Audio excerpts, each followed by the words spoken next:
Good evening. Matinee free വെബിനാറിലേക്ക് എല്ലാവർക്കും സ്വാഗതം. വളരെ പ്രത്യേകതയുള്ള ഒരു ദിവസമാണെന്ന്. തീർച്ചയായിട്ടും ഏറ്റവും പ്രഗത്ഭനായ ഒരു സാഹിത്യകാരനെയാണ് നമുക്ക് നഷ്ടമായത്. അതുമായി ബന്ധപ്പെട്ട കുറച്ച് കാര്യങ്ങൾ അദ്ദേഹത്തിൻ്റെ പുസ്തകത്തിലൂടെയൊക്കെ നമുക്ക് ഒരു ചെറിയ യാത്ര നടത്താം. ഇത് അറിയപ്പെടുന്നത് മാടത്ത് തെക്കേപ്പാട്ട് വാസുദേവൻ നായർ 1933 ജൂലൈ 15 ജനിച്ചത്. അദ്ദേഹത്തിൻ്റെ ആദ്യ കഥാസമാഹാരം എന്ന് പറയുന്നത് രക്തം പുരണ്ട മണൽത്തരികൾ, കോളേജിൽ വെച്ച് ബിരുദത്തിന് പഠിക്കുമ്പോൾ എഴുതിയതാണ്. അതിനുശേഷം വളർത്തുമൃഗങ്ങൾ എന്ന ഒരു കഥ മാതൃഭൂമി നടത്തിയ കഥാ മത്സരത്തിൽ 1ാം സമ്മാനം നേടി. അതിനുശേഷം അനേകം കൃതികൾ, പ്രത്യേകിച്ച് 4 കെട്ട് കേരള സാഹിത്യ അക്കാദമി അവാർഡ് ലഭിച്ചു. സ്വർഗം തുറക്കുന്ന സമയം, ഗോപുരനടയിൽ ഇതിങ്ങനെ കേരള സാഹിത്യ അക്കാദമി അവാർഡുകൾ ലഭിച്ചിട്ടുണ്ട്. അതോടൊപ്പം മഞ്ഞ്, മുറപ്പെണ്ണ്, കാലം, അസുരവിത്ത്, ലാഭയാത്ര, അറബിപ്പൊന്ന്, 2ാം ഊഴം, വാരണാസി തുടങ്ങിയ നോവലുകൾ. അനേകം ചെറുകഥകൾ, ഉപന്യാസങ്ങൾ, അതുപോലെ തന്നെ ധാരാളം 70-ലധികം തിരക്കഥകൾ, നിർമാല്യം, ഓളവും തീരവും, പരിസ്ഥിതിയെക്കുറിച്ചുള്ള ലേഖനങ്ങൾ, MTയുടെ നിളയുടെ കഥാകാരൻ എന്ന പേരിൽ അറിയപ്പെടുന്ന കണ്ണാന്തളി പൂക്കളുടെ കാലം എന്ന പേരിൽ പ്രസിദ്ധീകരിച്ചിട്ടുള്ള അനേകം പരിസ്ഥിതി ലേഖനങ്ങൾ. സംവിധാന രംഗത്തേക്ക് കടന്നു വരുമ്പോൾ നിർമാല്യം, മഞ്ഞ്, കടവ്, ബന്ധനം, വാരിക്കുഴി, അങ്ങനെ അനേകം സിനിമകൾ. അനേകം പുരസ്കാരങ്ങളും അദ്ദേഹം സ്വീകരിച്ചിട്ടുണ്ട്. പ്രത്യേകിച്ച് പത്മഭൂഷൺ, ജ്ഞാനപീഠം, വയലാർ അവാർഡ്, കേന്ദ്ര സാഹിത്യ അക്കാദമി ഫെലോഷിപ്പ്, കേരള സാഹിത്യ അക്കാദമി അവാർഡ്, കേരള ജ്യോതി പുരസ്കാരം, JC ഡാനിയൽ പുരസ്കാരം, ദേശാഭിമാനി സാഹിത്യ പുരസ്കാരം, എഴുത്തച്ഛൻ പുരസ്കാരം, ഓടക്കുഴൽ അവാർഡ്, കാലിക്കറ്റ് സർവകലാശാലയുടെ DLIT മികച്ച തിരക്കഥയ്ക്കുള്ള 4 തവണയുള്ള നാഷണൽ അവാർഡ്. ഇങ്ങനെ അനേകം ചരിത്രങ്ങൾ നമ്മുടെ മുമ്പിൽ ഇങ്ങനെ തെളിഞ്ഞു വരികയാണ്. ആ മഹത് വ്യക്തിയെ, MTയെ ഓർത്തുകൊണ്ട് നമുക്ക് തുടങ്ങാം. നിങ്ങളെല്ലാവരെയും പ്രോഗ്രാമിലേക്ക് ക്ഷണിക്കുന്നു. അതോടൊപ്പം ഇന്ന് ഈ പ്രോഗ്രാം നമുക്ക് വേണ്ടി കണ്ടക്ട് ചെയ്യുന്ന ബൈജു സാറിനെയും. Baiju sir, you are welcome. Thank you Sabu sir. കാരണം ഇതൊരു സെഷനല്ല, നമുക്ക് എല്ലാവർക്കും കൂടി MT വാസുദേവൻ നായർ എന്ന മലയാളത്തിന്റെ പ്രിയപ്പെട്ട എഴുത്തുകാരന്റെ ചില നമുക്ക് ഇഷ്ടപ്പെട്ട ഒരുപാട് നോവലായാലും കഥകളായാലും തീർച്ചയായിട്ടും നമ്മളെ ഒരു ജനറേഷനൊക്കെ മലയാളം വായിക്കാൻ തുടങ്ങിയത്, അല്ലെങ്കിൽ വായനയോട് പ്രണയം തോന്നാൻ കാരണം MT എന്ന് പറയുന്ന ഒരു എഴുത്തുകാരന് വലിയൊരു പങ്ക് തന്നെയുണ്ട്. അപ്പം തീർച്ചയായിട്ടും നമ്മുടെ 10ാം ക്ലാസ്സിലൊക്കെ, ഞാനൊക്കെ 10ാം ക്ലാസ്സിലൊക്കെ പഠിക്കുമ്പോഴാണ് കാതികന്റെ പണിപ്പുര എന്ന് പറയുന്ന MTയുടെ ആ ഒരു പുസ്തകത്തിന്റെ ചില ഭാഗങ്ങൾ നമുക്ക് പഠിക്കാനുണ്ടായിരുന്നു. ആ ഒരു ലേഖനത്തിൽ MT പല കഥകളും, ഇരുട്ടിന്റെ ആത്മാവായാലും, കുട്ടിയടത്തി, അങ്ങനെയുള്ള പല കഥകളും എങ്ങനെയാണ് ഡെവലപ്പായത്, അല്ലെങ്കിൽ ഒരു എഴുത്തുകാരൻ എങ്ങനെയാണ് തൻ്റെ സൃഷ്ടി നടത്തേണ്ടതിനെ പറ്റി ഡീറ്റെയിൽ ആയിട്ടുള്ള ഒരു ലേഖനമാണത്. അതിനുശേഷം ആണ് 2ാം ഊഴം എന്ന് പറയുന്ന വളരെ MTയുടെ തന്നെ എനിക്ക് തോന്നുന്ന ഒരു മാസ്റ്റർ പീസ് രചന തന്നെയാണ് 2ാം ഊഴം എന്നുള്ളത്. അതായത് നമ്മൾ പലപ്പോഴും MTന്റെ, എനിക്ക് തോന്നാറുള്ളത്, നമുക്ക് എന്തുകൊണ്ട് MTയോട് ഇഷ്ടം തോന്നിയാൽ നമുക്ക് പലപ്പോഴും 4 കെട്ടായാലും എല്ലാം വായിക്കുമ്പം അത് നമ്മളെ പറ്റി, അതായത് നമ്മളാണോ ഇതിലെ നായകൻ? കാരണം തഴയപ്പെട്ടവന്റെ എപ്പോഴും അവന്റെ ഒരു രോദനം, അല്ലെങ്കിൽ അവനിലുള്ള, ഇപ്പൊ നമ്മളൊക്കെ ആ ഒരു കുട്ടിക്കാലത്തൊക്കെ അങ്ങനെ അനുഭവിച്ചവർക്കാണ് MTന്റെ രചനകൾ വേഗം മനസ്സിലേക്ക് തട്ടുക എന്ന് പലപ്പോഴും തോന്നാറുണ്ട്. കാരണം നമുക്ക് അവഗണിക്കപ്പെട്ടവൻ, അല്ലെങ്കിൽ കുടുംബത്തിൽ അങ്ങനെയൊക്കെ. കാരണം MT തന്നെ പറഞ്ഞിട്ടുണ്ട്, എൻ്റെ പിറന്നാളൊന്നും കുട്ടിക്കാലത്തൊന്നും ആഘോഷിക്കാറില്ല, കാരണം ഞാൻ 4ാമത്തെ മകനാണ്, ദാരിദ്ര്യം ആണ്, അങ്ങനെയൊക്കെ പറഞ്ഞിട്ടുണ്ട്. കാരണം എപ്പോഴും ഒരു തഴയപ്പെട്ടവന്റെ ഒരു ഇതിലൂടെയാണ് MT തന്റെ രചനകൾ. ഇപ്പൊ 4 കെട്ടായാലും നമുക്കറിയാം, പിന്നെ മരുമക്കത്തായും അതൊക്കെ നിലനിൽക്കുന്ന ഒരു കാലഘട്ടത്തിൽ ഒരു നായർ തറവാടിന്റെ ശോചനീയ അവസ്ഥ എങ്ങനെയാണ് നശിച്ചു പോകുന്നത് എന്നുള്ളതാണ് 4 കെട്ട് എന്ന് പറയുന്ന നോവലിൽ പറഞ്ഞിട്ടുണ്ടെങ്കിൽ, 2ാം ഊഴത്തിൽ പറയുന്നതും പിന്നെ ഭീമസേനൻ എന്ന, നമുക്കറിയാം മഹാഭാരതമൊക്കെ വായിക്കുമ്പോൾ നമ്മൾ ഒരിക്കലും ഇപ്പൊ രാവിലെ എൻ്റെ മകൻ ചോദിച്ചു എന്നോട്, എന്താണ് MT എന്ന് പറയുന്നത് കൊണ്ട്. ഞാൻ ഇന്നലെ രാത്രി ഇത് കണ്ടപ്പോൾ ഭയങ്കര കുറച്ചൊരു ടെൻഷനിലായി. ഇപ്പൊ MT ആരാണ്, അല്ലെ എന്താണെന്ന് ചോദിച്ചപ്പോൾ ഞാൻ അവരോട് പറഞ്ഞു കൊടുത്തൊരു കാര്യമുണ്ട്. അതായത് രണ്ടാമൂഴത്ത് മഹാഭാരതം നമ്മൾ വായിക്കുമ്പോൾ നമ്മൾ തീർച്ചയായിട്ടും നമ്മൾ കൂടുതൽ പ്രാധാന്യം കൊടുക്കുക അർജുനൻ, ശ്രീകൃഷ്ണൻ എന്ന് പറയുന്ന, അല്ലെങ്കിൽ യുധിഷ്ഠിരൻ എന്നുള്ളൊരു കഥാപാത്രങ്ങൾക്കാണ്. ഭീമസേനൻ അങ്ങനെ ഒരു കഥാപാത്രം ഉണ്ട് എന്നല്ലാണ്ട് അതിനൊരു കാര്യമായ ഒരു പരിഗണനയൊന്നും കൊടുക്കുന്നില്ല. പക്ഷെ MT ചെയ്തത് ഭീമസേനനിലൂടെ മഹാഭാരതത്തെ കാണുകയാണ് MT ചെയ്തത്. അപ്പൊ അത് തന്നെയാണ് ഒരു തഴയപ്പെട്ടവന്റെ, അല്ലെങ്കിൽ നമ്മൾ ആ ഒരു അവരുടെ ഭാഗത്ത് നിന്ന് ചിന്തിക്കുമ്പോഴാണ് എങ്ങനെയാണ് അവർ ആ ലോകത്തെ കാണുന്നത്. അത് തന്നെയാണ് ചന്തു, വടക്കൻ പാട്ടിലെ ചന്തുവിൽ നമ്മളെപ്പോഴും വടക്കൻ വീരകഥ കഴിഞ്ഞതിന് ശേഷമായിരിക്കാം ഒരു പക്ഷെ നമ്മൾ ചന്തുവിന്റെ ന്യായമൊക്കെ നമ്മൾ നോക്കാൻ തുടങ്ങിയത്. ഇത് പറയുമ്പോൾ ഞാൻ പല സ്ഥലങ്ങളിലും പറഞ്ഞതാണ്, നമ്മൾ ലോഹിതദാസോട് ചോദിച്ചൊരു ചോദ്യമുണ്ട്.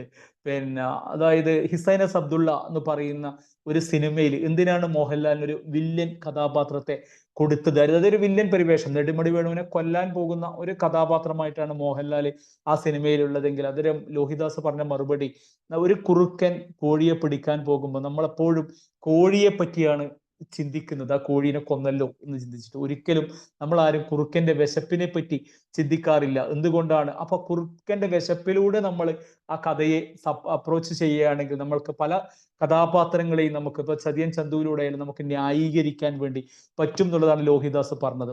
അത് തന്നെയാണ് MT പല കഥകളിലും. കാരണം മലയാള ഭാഷ, നമ്മൾ നിരവധി എഴുത്തുകാരുണ്ട്, ആരെയും വില കുറച്ച് കാണുകയൊന്നുമല്ല, എല്ലാവരും അവരുടേതായ ഒരു രീതിയിൽ പ്രാഗൽഭ്യം തെളിയിച്ചവർ തന്നെയാണ്. പക്ഷെ MTയുടെ പുസ്തകങ്ങൾ വായിക്കുമ്പോൾ ആ ശൈലി കാണുമ്പോഴാണ് അതിന്റെ സൗന്ദര്യം. ഒരുപാട് നല്ല നല്ല വാക്കുകൾ, മലയാളത്തിൽ ഇങ്ങനെയും നല്ല വാക്കുകളുണ്ട് എന്നുള്ള പല കാര്യങ്ങളും നമുക്ക് മനസ്സിലാകുന്നത്. തീർച്ചയായും ഒരുപാട് നല്ല നല്ല രണ്ടാമൂഴം ലേറ്റസ്റ്റ് ആയിട്ടും ഒരു 5-6 മാസം മുമ്പ് ബികോം പഠിക്കുമ്പോൾ വായിച്ചതാണ്. പിന്നീട് ഒരു 5-6 മാസം മുമ്പ് വായിക്കാനുള്ളൊരു ഭാഗ്യം കിട്ടി. ഓരോ പ്രാവശ്യം വായിക്കുമ്പോഴും ഒരു നല്ലൊരു ഇതാണ് തോന്നാറുള്ളത്. ഇപ്പൊ ഞാൻ തന്നെ പറയുന്നില്ല, എൻ്റെ ഏറ്റവും ഒരു ഫേവറേറ്റ് എന്ന് പറയുന്നത് രണ്ടാമൂഴം തന്നെയാണ്. അതിൽ വളരെ മനോഹരമായിട്ട് തോന്നിയത് പലപ്പോഴും ഭീമസേനന്റെ ഒരു മനുഷ്യനിലേക്ക്, ഘടോത്കചൻ മരിക്കുന്ന ആ സന്ദർഭങ്ങളിലൊക്കെ ഭീമസേനൻ കരുതുന്നത് ഒരു പച്ചയായ മനുഷ്യൻ. അത് MTക്ക് മാത്രമേ, ആര് പറഞ്ഞതുപോലെ ചതിയൻ ചന്തുവിനെ പറ്റിയിട്ട് നമ്മൾ പറഞ്ഞ ചിലപ്പോൾ നടക്കൂല. അത് MTന്റെ തൂലികയിൽ നിന്ന് ഇതായതുകൊണ്ടാണ്, വിടർന്നത് കൊണ്ടാണ്, തൂലിക MT എഴുതിയത് കൊണ്ടാണ് അത് മനോഹരമാക്കിയത്. കാരണം അത് MTക്ക് കൺവിൻസ് ചെയ്യാൻ വേണ്ടി പറ്റിയിട്ടുണ്ടായിരുന്നു എന്നുള്ളതാണ് അതിന്റെ പ്രാധാന്യം എന്നുള്ളതാണ്. തീർച്ചയായിട്ടും ഇരുട്ടിന്റെ ആത്മാവായാലും കുട്ടിയടത്തി ആയാലും എപ്പോഴും നമ്മൾ ഇപ്പൊ ഇരുട്ടിന്റെ ആത്മാവിലൊക്കെ നമുക്കറിയാം ഒരു ഭ്രാന്തൻ വേലായുധൻ. അപ്പൊ അതൊക്കെ നമ്മളെ ജീവിതവുമായിട്ട് ഇപ്പം എൻ്റെ വീട്ടിൻ്റെ അടുത്തും ആ കുട്ടിക്കഥാ പുസ്തകമൊക്കെ വായിക്കുമ്പോൾ എൻ്റെ വീട്ടിനടുത്തും അങ്ങനെയുള്ളൊരു നമ്മൾ അതൊക്കെ ആയിട്ട് നമ്മളുടെ ചുറ്റുപാടുകളുമായിട്ട് നമുക്ക് ഒരുപാട് കണക്ട് ചെയ്യാൻ പറ്റുന്ന കഥാപാത്രങ്ങൾ ചിലപ്പോൾ MTയുടെ പുസ്തകങ്ങൾ നമുക്ക് കിട്ടാറുണ്ടായിരുന്നുള്ളതാണ്. അതുകൊണ്ടായിരിക്കാം നമ്മൾ MT പുസ്തകങ്ങൾ നമ്മളെ ഹൃദയത്തോട് ചേർത്ത് വെച്ചത്. ഇപ്പം നിർമാല്യമായാലും എല്ലാം നമ്മളെ ജീവിതവുമായി ഒരുപാട് നമുക്ക് കണക്ട് ചെയ്യാൻ പറ്റുന്ന, ഗ്രാമീണ ഒരു നാട്ടിൻപുറത്ത് ജനിച്ചത് കൊണ്ട് അധികവും നാട്ടിൻപുറത്തിന്റെ ഒരു പച്ചയായ മനുഷ്യന്റെ കഥകളൊക്കെ പറയുന്നത് കൊണ്ടാണ് നമ്മൾ MTയെ നമ്മൾ ഹൃദയത്തോട് ചേർത്ത് വെച്ചതെന്ന് തോന്നുന്നു. എല്ലാവരും നമുക്ക് പ്രിയപ്പെട്ടവർ തന്നെയാണ്. ഓരോ ആള് ഇത് വിട പറയുമ്പോഴാണ് നമുക്ക് ആ നഷ്ടം നമുക്ക് മനസ്സിലാകുന്നത്. കാരണം സാബു സാറ് ചോദിച്ചതുപോലെ MTയെ കണ്ടു എന്ന് ചോദിച്ചാൽ ഒരുപാട് പ്രാവശ്യം കോഴിക്കോടും ഒക്കെ പോകാറുണ്ട് എങ്കിലും, കാരണം ഇന്ന് നഷ്ടമാകുമ്പോഴാണ് അവര് വില മനസ്സിലാകുന്നത്, കാണാൻ പറ്റിയില്ലല്ലോ എന്നുള്ളൊരു ദുഃഖവും തോന്നുന്നത്. ഇനി എനിക്ക് തോന്നുന്നു സുനിൽ സാറുണ്ട്, സുധീർ സാറുണ്ട്, അങ്ങനെ ഒരുപാട് ആൾക്കാരുണ്ട്. നമുക്ക് സുനിൽ സാറിന്റെ അടുത്തേക്ക് പോകാം. സാറിന് MTന് ഇഷ്ടപ്പെട്ട രചനകൾ, ഒരുപാട് കാര്യങ്ങൾ സാറിന് പറയാനുണ്ടാവും. Welcome to sir. എല്ലാവർക്കും നമസ്കാരം. Thank you Baiju sir, thank you Sabu sir for creating such a wonderful sessions. അനുസ്യൂതം തുറന്നുകൊണ്ടിരിക്കുന്നു. എല്ലാ ദിവസവും കയറാൻ പറ്റാറില്ല. ഒരു പ്രത്യേകതയുള്ളത് കൊണ്ടും നമ്മുടെ മനസ്സിൽ ഇടം പിടിച്ച ഒരു കഥാകാരൻ്റെ വിയോഗം നമ്മൾ ചെലുത്തിയ ആ ഒരു സങ്കടവും സ്വാധീനവും ഒക്കെ പറയാതിരിക്കാൻ വയ്യ. താങ്ക് യു ബൈജു സാർ എന്നെ വിളിച്ചതിന്. ഞാൻ വിക്ടോറിയ കോളേജിലാണ് പ്രീ ഡിഗ്രി പഠിച്ചത്. വിക്ടോറിയ കോളേജിൽ പ്രീ ഡിഗ്രി ആ കൃഷ്ണൻ നായർ ഗേറ്റ് കടക്കുമ്പോൾ എൻ്റെ മനസ്സിൽ കാലം എന്നുള്ളൊരു നോവലായിരുന്നു. അദ്ദേഹം വിക്ടോറിയ കോളേജിൽ പഠിച്ചുകൊണ്ടിരിക്കുമ്പോൾ എഴുതിയെന്നാണ് പിന്നീട് മനസ്സിലായത്. അതിനകത്ത് വിക്ടോറിയ കോളേജിൻ്റെ കുറേ കാര്യങ്ങൾ പറയുന്നുണ്ട്.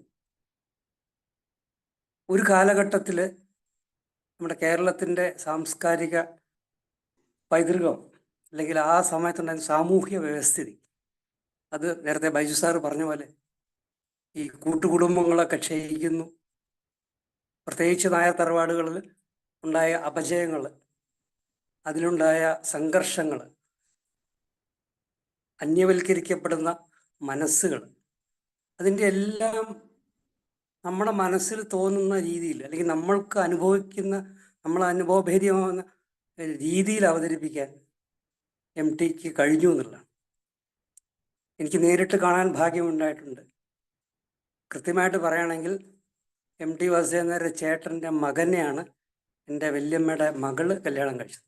അപ്പം അവരുടെ കല്യാണം ജ്ഞാനപീഠം കിട്ടിയതിന് ശേഷമായിരുന്നു പട്ടാമ്പി ഗുരുവായൂർ അമ്പലത്തിൽ വെച്ചായിരുന്നു. പട്ടാമ്പിയിൽ ഒരു ഗുരുവായൂരപ്പൻ ക്ഷേത്രമുണ്ട്, കോസ്വേ പാലത്തിൻ്റെ അടുത്ത്. അവിടെ ചെന്ന് അദ്ദേഹം ആരോടും മിണ്ടാതെ ഇങ്ങനെ ഇരിക്കുന്നുണ്ട്. നമ്മളങ്ങനെ വിനീതനായി അവിടെ ചെന്ന് സംസാരിച്ചു, വളരെ ചുരുങ്ങിയ വാക്കുകൾ. അപ്പം ഞാനിങ്ങനെ അയ്യാറിയിലാണ്, ചവറയിലാണെന്ന് പറഞ്ഞപ്പോൾ, ചവറയിൽ വികാസ് എന്ന് പറഞ്ഞിട്ടൊരു കലാസമിതിയുണ്ട്, പിള്ളേരൊക്കെ നല്ല രീതിയിൽ ചെയ്ത്, ഞാനവിടെ വന്നിട്ടുണ്ട്. ഇത്രയും ഞങ്ങൾ സംസാരിച്ചു. അതിനുശേഷം പെൺകുട്ടിയുടെ വീട്ടിലേക്ക് പോകാൻ വേണ്ടി ആരെങ്കിലും ഉണ്ടല്ലോ, വേണമല്ലോ എന്ന് പറഞ്ഞപ്പോൾ, എനിക്ക് കൊല്ലത്തേക്ക് തിരിച്ചു വരാനുണ്ട്, എങ്കിലും ഞാൻ കൂടല്ലൂരിൽ അദ്ദേഹത്തിൻ്റെ വീട്ടിലും പോയിരുന്നു. അപ്പോൾ വേറെ കുറേ ആൾക്കാരുണ്ടായിരുന്നു. അങ്ങനെ ഒരു ഓർമ്മ എനിക്കുണ്ട്. അതിനുശേഷം പിന്നെ കണ്ടിട്ടില്ല. അപ്പോൾ ബാക്കിയെല്ലാം ബന്ധുക്കളിലുള്ള ആ സംസാരങ്ങൾ അത്രയേ ഉള്ളൂ, വളരെ കുറച്ച് സംസാരിക്കും.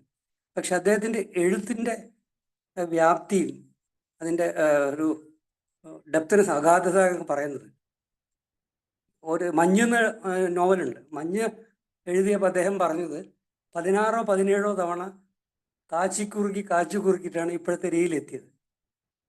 പിന്നീട് വായിച്ചപ്പോൾ ഇനിയും ചെറുതാക്കാമായിരുന്നു എന്നൊരു തോന്നല്. ഏറ്റവും കാവ്യാത്മകമായ നോവലുകളിലൊന്നാണ് മഞ്ഞ്. എനിക്ക് ഏറ്റവും ഇഷ്ടപ്പെട്ട നോവലുകളിലൊന്ന് മഞ്ഞാണ്. പക്ഷെ ഏറ്റവും നല്ലതെന്ന് പറയുന്നത് അസുരവിത്താണ്. അസുരവിത്ത് ഇന്നും ഈ സമൂഹത്തിലും വളരെ പ്രസക്തിയുള്ള, മതം മാറുന്നതിനെ കുറിച്ചും 2 മതങ്ങളും അവസാനം അവരെ തിരസ്കരിക്കുന്നതിനെ കുറിച്ചൊക്കെ പറയുന്നത്. ഗോവിന്ദൻകുട്ടിയുടെ ആ ഒരു കഥാപാത്രം, അത് സിനിമ വന്നപ്പോഴാണ് മലയാളികൾ കൂടുതൽ മനസ്സിലാക്കിയത്. പക്ഷെ എപ്പോഴും കഥകൾ വായിക്കുമ്പോഴാണ്. പിന്നെ എന്നെ ഏറ്റവും അവസാനത്തിൽ സ്വാധീനിച്ചത് 2-ാം ഊഴം തന്നെയാണ്. കാരണം രണ്ടാമത്തെ ഊഴമാണ്, ആദ്യത്തെ ഇല്ല. അപ്പം 2-ാമത്തെ ഊഴത്തിൽ വരുന്ന എല്ലാതരം അന്യതാബോധങ്ങളും അല്ലെങ്കിൽ തിരസ്കരണവും, അതിൻ്റെ എല്ലാം ആത്മസംഘർഷങ്ങളും 4 കെട്ടിലുണ്ട്, എല്ലാറ്റിലും ഉണ്ട്. അപ്പം വേദനിക്കുന്നതിൻ്റെയും തിരസ്കരിക്കപ്പെടുന്നതിൻ്റെയൊക്കെ മനസ്സ് കൃത്യമായിട്ട് MT അദ്ദേഹത്തിൻ്റെ പദ്യ അല്ലെങ്കിൽ കവിതാ രീതിയിലുള്ള രചന.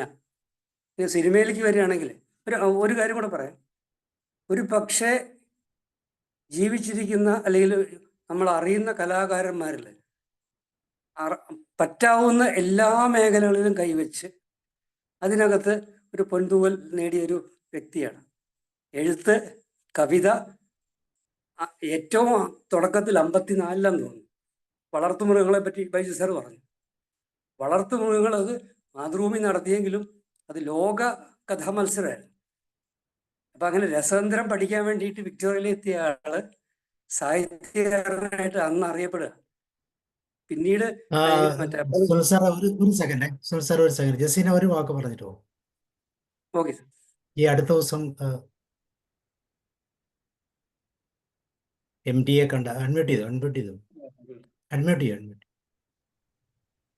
ഹായ് മൈ ഡിയേഴ്സ്, ഇന്ന് നമ്മളുടെ MTയുടെ അതിനെപ്പറ്റിയുള്ളൊരു സെഷൻ നടന്നുകൊണ്ടിരിക്കുകയാണ്. ഞാനിപ്പോൾ നിങ്ങളുടെ അടുത്ത് സംസാരിക്കുന്നത്.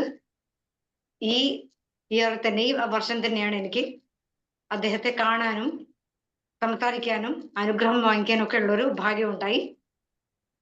ഞാനും ഞങ്ങളുടെ കുറച്ച് ഫ്രണ്ട്സും കൂടെ നമ്മളുടെ തുഞ്ചൻ ഉത്സവത്തിൽ പോയതായിരുന്നു. സാർ അവിടെ ചീഫ് ഗസ്റ്റ് ആയിരുന്നു. നമ്മൾ കാണാൻ പറ്റും എന്ന് വിചാരിച്ചിട്ടുണ്ടായിരുന്നില്ല. എന്തോ ദൈവകൃപ, എൻ്റെ ജീവിതത്തിലെ ഏറ്റവും വലിയൊരു ഭാഗ്യം എന്നൊക്കെ പറയാം. അദ്ദേഹത്തെ കാണാനും സംസാരിക്കാനും ഒക്കെ സാധിച്ചു. വളരെ മിതമായി സംസാരിക്കുന്ന ഒരു വ്യക്തി, വളരെ കുറച്ച് മാത്രം കാര്യപ്രസക്തമായി മാത്രം സംസാരിക്കുന്ന ഒരു വ്യക്തിയാണ്. എന്നാലും നമ്മളോടൊക്കെ എല്ലാവരോടും ഇന്ററാക്ട് ചെയ്തു. നമ്മൾ അനുഗ്രഹം വാങ്ങിച്ചാണ് മടങ്ങിയത്. ഈ ഒരു അവസരത്തിൽ ആ ഒരു ഓർമ്മകൾ അത്രയധികം എനിക്ക് സന്തോഷം നൽകുന്നുണ്ട്. ഇതെനിക്ക് പങ്കുവയ്ക്കാൻ സാധിച്ചതിൽ Sabu sir thank you so much. അതിനൊരു അവസരം എനിക്ക് തന്നതിന് താങ്ക് യു സോ മച്ച്. എനിക്ക് വേറൊരു ഇമ്പോർട്ടന്റ് ഒരു സെഷൻ ഉണ്ട്, അതുകൊണ്ട് ഞാൻ ലീവ് ചെയ്യാണ്. റെക്കോർഡിംഗ് കേട്ടോളാം. ക്ലാസ്സിൽ പങ്കെടുത്തില്ലേലും മിക്കവാറും ഞാൻ റെക്കോർഡിങ്സ് കേൾക്കാറുണ്ട്, യൂട്യൂബ് ഇടുന്നുണ്ട്. Thank you sir continue. Thank you Justina madam. ഈ അടുത്ത കാലത്ത് അദ്ദേഹത്തെ കണ്ടു എന്ന് പറയുമ്പോൾ തന്നെ നമ്മുടെ മനസ്സ് നിറയാണ്. നമുക്കത് പറ്റിയില്ല എന്നുള്ള വിഷമം ഉണ്ടെങ്കിൽ പോലും.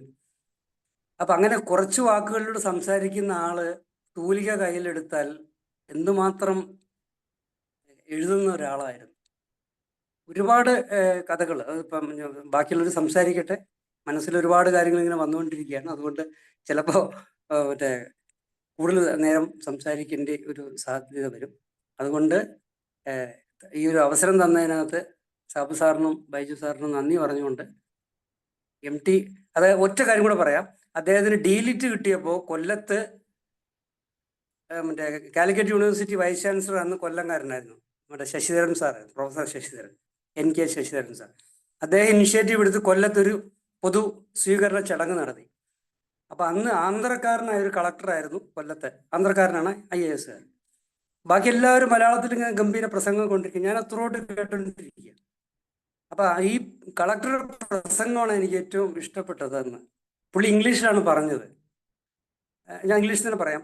I don't know why such a resourceful person you Malayalis call him as MT. EMPTY അദ്ദേഹം ഉദ്ദേശിച്ചത്. ഇത്രയും നിറകൂടമായ ഒരാളെ മലയാളികൾ MT എന്ന് വിളിക്കുന്നത് എന്തിനാണ് എനിക്ക് മനസ്സിലായില്ല എന്നുള്ളതാണ് അദ്ദേഹം പറഞ്ഞത്. അതൊരു ചെറിയൊരു ഓർമ്മ വന്നത്. Thank you sir. ഞാൻ സമയമുണ്ടെങ്കിൽ പിന്നെ സംസാരിക്കാം. Thank you Sabu sir, thank you Baiju sir. Thank you sir. Manoj sir, MTന്റെ പുസ്തകങ്ങളെ പറ്റി അല്ലെങ്കിൽ അനുഭവങ്ങളൊന്ന് ഷെയർ ചെയ്യാൻ പറ്റും? നമസ്കാരം എല്ലാവർക്കും. ഏതായാലും നമ്മുടെ ഈ പ്ലാറ്റ്ഫോമില് സാബു സാർ ഇത്ര മനോഹരമായിട്ടൊരു സായാഹ്നം MTക്ക് വേണ്ടി ഒരുക്കി വെച്ചതിന് നമുക്ക് ആദ്യം രണ്ടുപേരോടും നന്ദി പറയുന്നു. ഞാൻ MTയെ കുറിച്ച് എന്താ പറയണ്ടതെന്ന് പെട്ടെന്ന് ചോദിച്ചു കഴിഞ്ഞാൽ എന്താ പറയുക, അദ്ദേഹം ഇല്ലാതായി എന്നുള്ള ഒരു വിഷമമുണ്ട്. പക്ഷെ എനിക്കും അദ്ദേഹത്തെ കാണാനുള്ള ഭാഗ്യം ഉണ്ടായിട്ടുണ്ട്. ഞാൻ ദുബൈയിലൊരു ഫംഗ്ഷനിൽ, അത് വളരെ ചരിത്ര പ്രസിദ്ധമായൊരു ഫംഗ്ഷൻ, പക്ഷെ അതിൻ്റെ വീഡിയോകളോ മറ്റോ ഉള്ളത്. അതിനകത്ത് ONV സാറ്, MT, നമ്മുടെ കവി, സാറിൻ്റെ പേര് മറന്നുപോയി, അങ്ങനെ 3 പേരുടെ ഒരു ചടങ്ങിൽ ഞങ്ങളൊക്കെ അതിനെ കോർഡിനേറ്റ്, ഞാൻ അതിൻ്റെ ഒരു പാർട്ട് കോർഡിനേറ്റ് ചെയ്ത ഒരാളാണ്. അപ്പം ഇത് എന്തായാലും MTയെ കാണാനുള്ള ഒരു ഭാഗ്യം എനിക്കും കിട്ടിയിട്ടുണ്ട്. ദുബായിൽ വെച്ചാണത്. 2 ദിവസം അദ്ദേഹത്തിൻ്റെ ഹോട്ടലിലൊക്കെ താമസ ഹോട്ടലിലൊക്കെ അങ്ങനെ ചെയ്തിട്ടുണ്ട്. പിന്നെ ഇപ്പം എല്ലാവരും പറഞ്ഞ പോലെ MTയെ നമുക്കൊക്കെ ഏറ്റവും കൂടുതൽ ഇഷ്ടപ്പെടുന്നത് ഈ 2-ാം ഊഴം വായിച്ചു തുടങ്ങിയപ്പോഴാണ്. അദ്ദേഹത്തിന് അന്ന് കലാകൗമുദിയിലായിട്ടുള്ള ഇത് ആദ്യം പ്രസിദ്ധീകരിച്ചത്. അപ്പോൾ ഓരോ ആഴ്ചയിലും ഇതിനുവേണ്ടി കാത്തിരിക്കുമായിരുന്നു. ഈ 2-ാം ഊഴം വായിക്കാനുള്ള ത്രില്ല് അത്രയുമായിരുന്നു. അതോടൊപ്പം നമ്മുടെ ആർട്ടിസ്റ്റ് നമ്പൂരിയായിരുന്നു അതിൻ്റെ ഇല്ലുസ്ട്രേഷൻ എല്ലാം വരച്ചിരുന്നത്. അത് വേറൊരു കഥാപാത്രങ്ങളൊക്കെ അങ്ങനെയാണ് ശരിക്കും നമ്മുടെ മനസ്സിൽ പതിഞ്ഞിരിക്കുന്നത്. അപ്പം അതൊരു വലിയ അനുഭവമായിരുന്നു. നമ്മളൊക്കെ കോളേജിൽ പഠിച്ചുകൊണ്ടിരുന്ന സമയത്ത് ഈ പറഞ്ഞ പോലെ കലാകൗമുദിക്ക് വേണ്ടി എൻ്റെ വീട്ടിൽ എൻ്റെ ചേട്ടന്മാരുമായിട്ടൊക്കെ ഞാൻ വഴക്കുണ്ടാക്കിയിട്ടുണ്ട്, ആദ്യം വായിക്കാൻ വേണ്ടിയിട്ട് പോലും എനിക്ക് തോന്നുന്നത്. അത്രമാത്രം ഓർമ്മകൾ ഭീമൻ്റെയൊക്കെ എന്താണ് രൂപവും, പ്രത്യേകിച്ച് ആർട്ടിസ്റ്റ് നമ്പൂരി വരച്ചപ്പോൾ അതൊക്കെ നമുക്ക് മനസ്സിൽ പതിഞ്ഞത് വേറൊരു തരത്തിലായിരുന്നു. അന്നേ വരെ കണ്ടിട്ടില്ലാത്ത ഭീമന് അത്രമാത്രം ബൈജു സാറ് പറഞ്ഞ മാതിരി വേറൊരു തലത്തിൽ നിന്നാണ് അദ്ദേഹം അതൊക്കെ എഴുതിയത്. അപ്പോൾ അതാണ് എൻ്റെ ഒരു ചെറിയ ഓർമ്മകൾ. പിന്നെ എനിക്ക് സിനിമകളിൽ പറഞ്ഞാൽ, ഞാൻ എൻ്റെ കുട്ടിക്കാലത്ത് കണ്ട ഒരു സിനിമയെക്കുറിച്ച് ഞാനിപ്പോൾ പറയാം. ഓളവും തീരവും, PN മേനോൻ സംവിധാനം ചെയ്ത സിനിമയാണത്. മധു അതിനകത്ത് ബ്ലാക്ക് ആൻഡ് വൈറ്റിൽ. ആ സിനിമ PN മേനോൻ ഡയറക്റ്റ് ചെയ്ത് ഏറ്റവും മനോഹരമായ സിനിമ ആയിരിക്കും. പക്ഷേ PN മേനോൻ ഒരുപാട് സിനിമകൾ ചെയ്തിട്ടുണ്ട്. പക്ഷേ ഈ ഓളവും തീരത്തിനും MTയുടെ തിരക്കഥയിൽ വന്ന ഒരു പ്രത്യേകതയുണ്ടായിരുന്നു. ആ സിനിമ അത് അന്ന് കണ്ട ഓർമ്മ പോലെ എനിക്കിപ്പോഴുണ്ട്, ബ്ലാക്ക് ആൻഡ് വൈറ്റിൽ. അതെനിക്ക് തോന്നുന്നു ഈ അന്നത്തെ സിനിമകളൊക്കെ സ്റ്റുഡിയോകൾ സെറ്റൊക്കെ ഇട്ട് ആണ് ചെയ്തത്. പക്ഷെ അത് വെളിയിൽ പോയി ഇത്ര കൃത്യമായിട്ടൊക്കെ ഓളവും തീരവും അതൊരു വലിയ ബ്ലാക്ക് ആൻഡ് വൈറ്റ് സിനിമയിൽ നമുക്ക് എപ്പോഴും മനസ്സിൽ നിൽക്കുന്നതാണ്. അതുപോലെ തന്നെയാണ് ആൾക്കൂട്ടത്തിൽ തനിയെ, അതും നല്ല സിനിമ. അപ്പം ഇങ്ങനെ സിനിമകളുടെ പറഞ്ഞാൽ അദ്ദേഹം എന്താ എഴുതാത്തത്? എല്ലാ തിരക്കഥയൊക്കെ സിനിമ ഫീൽഡിലൊക്കെ നിൽക്കുന്നവർക്ക് ഒരുപക്ഷെ അദ്ദേഹത്തിൻ്റെ തിരക്കഥ സിനിമയാക്കാൻ ഒരുപക്ഷെ ഏറ്റവും എളുപ്പമായിരിക്കും. അത്ര ക്രിസ്പായ, വേറെ ഒന്നും ഒരു സ്ക്രിപ്റ്റ് വായിച്ചു കഴിഞ്ഞാൽ ആ സംവിധായകന് ഒരുപക്ഷെ ആ സിനിമയാക്കാൻ വളരെ എളുപ്പമായിരിക്കും. അത്ര കൃത്യമായിട്ടാണ് അദ്ദേഹം എഴുതാറുള്ളത്. എനിക്കൊന്ന് ഹരിഹരൻ സാറാണെന്ന് തോന്നുന്നു പുള്ളിയുടെ തിരക്കഥകൾ കൂടുതൽ എല്ലാ സിനിമകളിലും ചെയ്തിട്ടുള്ളത്. അതും ഒരു പ്രത്യേകതയാണ്.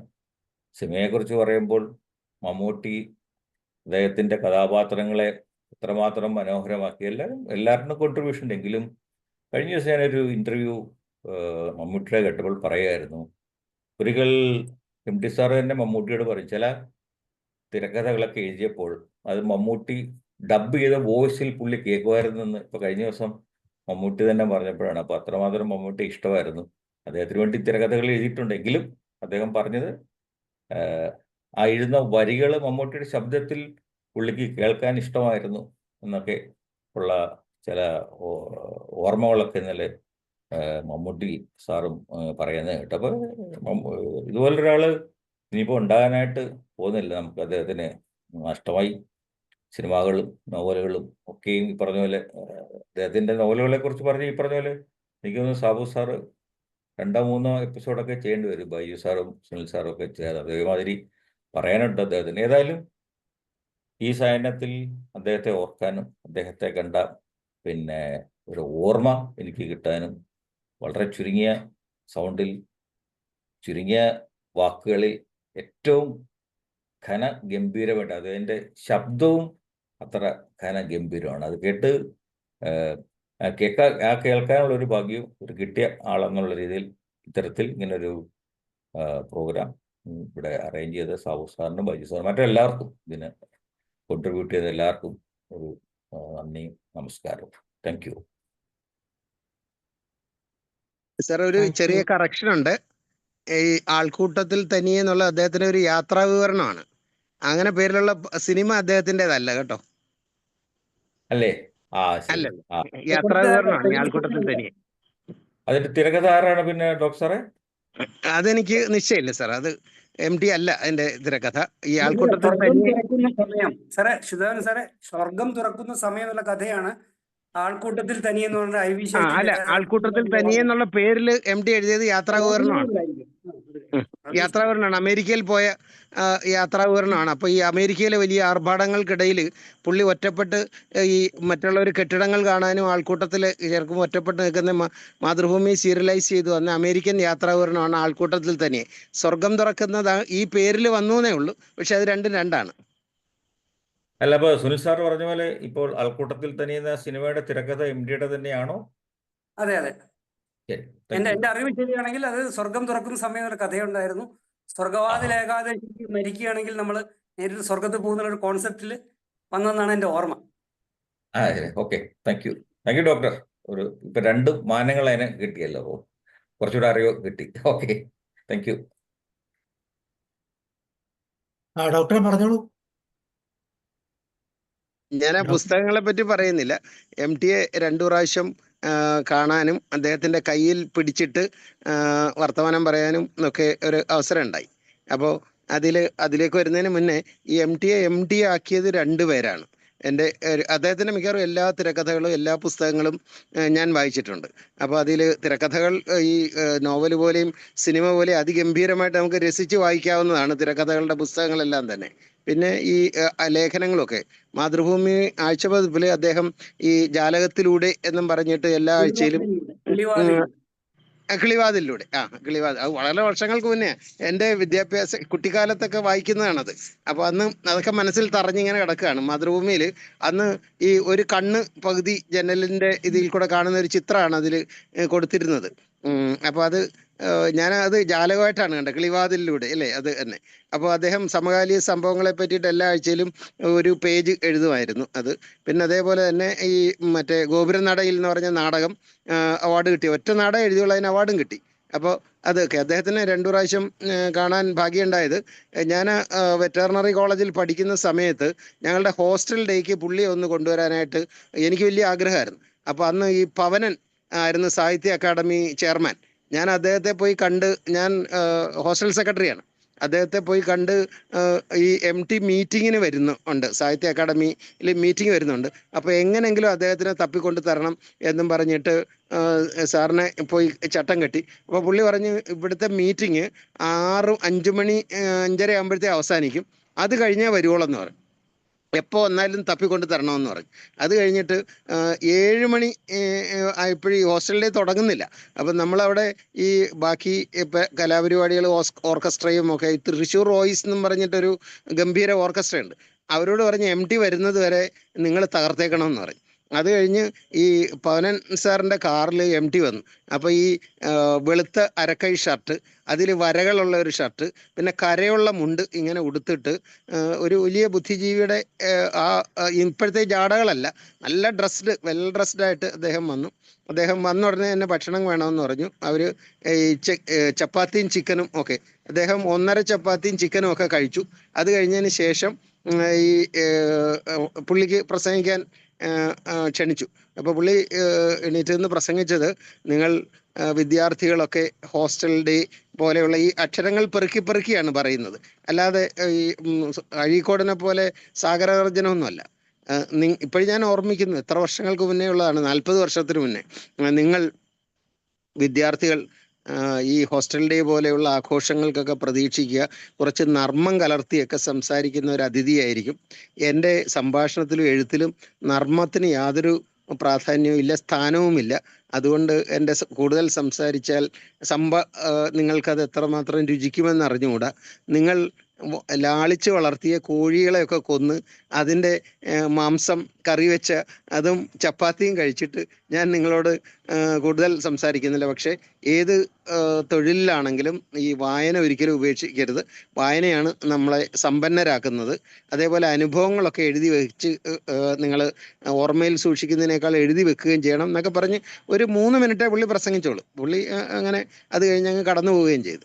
പിന്നെ രണ്ടാമത്തെ അനുഭവം, പുള്ളിക്ക് ഈ നമ്മുടെ ജ്ഞാനപീഠ അവാർഡ് കിട്ടി. ജ്ഞാനപീഠ അവാർഡ് കിട്ടിക്കഴിഞ്ഞ് പാലക്കാട് പുള്ളിക്ക് വലിയൊരു സ്വീകരണം ഒരുക്കി. നമ്മുടെ TR അജയൻ സാറിൻ്റെ നേതൃത്വത്തിൽ ഞങ്ങളുടെ ഒരു വായന എന്ന് പറഞ്ഞൊരു കൂട്ടമുണ്ട്. വായനക്കൂട്ടം മാസത്തിലൊരിക്കൽ വായനക്കൂട്ടം, ഈ വായന എന്ന് പേരിട്ട ഞാൻ തന്നെയായിരുന്നു. അപ്പോൾ മാസത്തിലൊരു ദിവസം ഞങ്ങൾ ഈ TR അജയൻ സാറിൻ്റെ വീട്ടിൽ അദ്ദേഹത്തിൻ്റെ ടെറസിൽ കൂടിയിരുന്നിട്ട് ഒരു പുസ്തകത്തെ പറ്റിയിട്ട് ചർച്ച ചെയ്യും. അപ്പോൾ അതിൽ ഈ ജ്ഞാനപീഠ അവാർഡ് കിട്ടിയപ്പോൾ എല്ലാവരും കൂടെ തീരുമാനിച്ചു അദ്ദേഹത്തിന് ഈ സ്വീകരണം കൊടുക്കണം.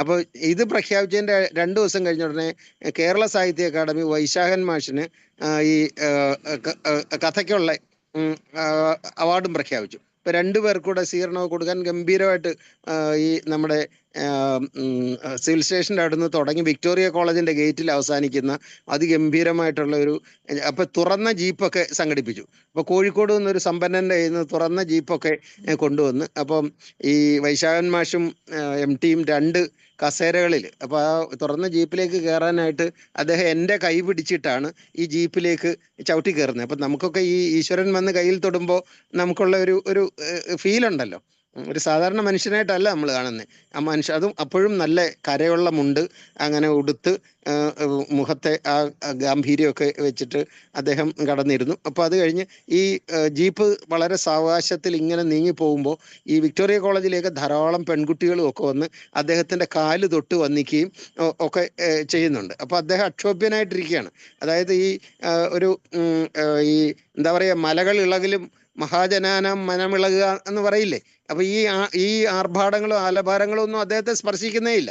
അദ്ദേഹം അവിടെ എങ്ങനെ ഇരുന്ന് കൊടുക്കുന്നു എന്ന് ഉള്ള ഒരു രീതിയിൽ അങ്ങനെ ഇരിക്കുകയാണ്. അപ്പോൾ അത് കഴിഞ്ഞതിന് ശേഷം ഇത് ടൗൺ ഹാളിൽ വന്ന് ഈ ഘോഷയാത്ര നിൽക്കുകയും അവിടെ വെച്ച് വലിയൊരു സാഹിത്യ സമ്മേളനം, ഒരുപാട് കേരളത്തിലെ എണ്ണപ്പെട്ട എഴുത്തുകാർ മുഴുവൻ അതിൽ പങ്കെടുത്തു. നമ്മുടെ ONV കുറുപ്പ് സാറും ഒക്കെ ഉണ്ടായിരുന്നു അതിൽ. അപ്പോൾ അത് കഴിഞ്ഞ് ഈ വൈശാഖ മാഷ് മീറ്റിംഗ് ഒക്കെ കഴിഞ്ഞ് അതും കഴിഞ്ഞ് പിന്നെ അദ്ദേഹം അടുത്ത ദിവസം കണ്ടപ്പോൾ പറഞ്ഞത്, ഈ MTയുടെ കാലെല്ലാവരും ഇങ്ങനെ തൊട്ട് നമസ്കരിക്കുന്ന കണ്ടുകൊണ്ട് ഞാനും കാലിട്ട് ഇത്തിരി നീട്ടിയൊക്കെ വെച്ചിരുന്നു, പക്ഷെ ഒരാൾ പോലും എൻ്റെ കാലിൽ തൊടുകയോ, ഒരു തമാശയാണെങ്കിൽ പോലും ഞാൻ ഒരിക്കലും മറക്കാതെ ഹൃദയത്തിൽ സൂക്ഷിക്കുന്ന ഒരു കമൻ്റാണ്. MTയുടെ കാലെല്ലാവരും തൊട്ട് നമസ്കരിക്കുന്നുണ്ട്, അനുഗ്രഹം മേടിക്കുന്നുണ്ട്, ഞാനും ഒരു അവാർഡ് വാങ്ങിയെന്ന് പറഞ്ഞ് ഞാൻ ഇത്തിരി കാലൊക്കെ നീട്ടി വെച്ചു, പക്ഷെ ആരും ആ കാലെ തൊടുകയോ നമസ്കരിക്കുകയോ ചെയ്യുകയുണ്ടായില്ല എന്ന് പറഞ്ഞ ഒരു ഒരു ഒരു ഒരു ലളിതമായിട്ടല്ലേ. ഇപ്പൊ MT ശരിക്ക് ഈ എഴുത്തുകാരനായിട്ട് വളരാനും ഒക്കെ കാരണമായത് അക്കിത്തുമായിട്ടുള്ള വലിയൊരു അടുപ്പവും ബന്ധമാണ്. അതേപോലെ നമ്മുടെ ചുള്ളിക്കാടിനെയും വളർത്തി എഴുത്തുകാരനാക്കിയത് അക്കിത്തമാണ്. അദ്ദേഹം അതൊന്നും അവകാശപ്പെട്ടില്ലെങ്കിൽ പോലും അവിടെ ചെന്ന് അഭയം തേടിയവരെല്ലാം ഈ വളർന്ന്.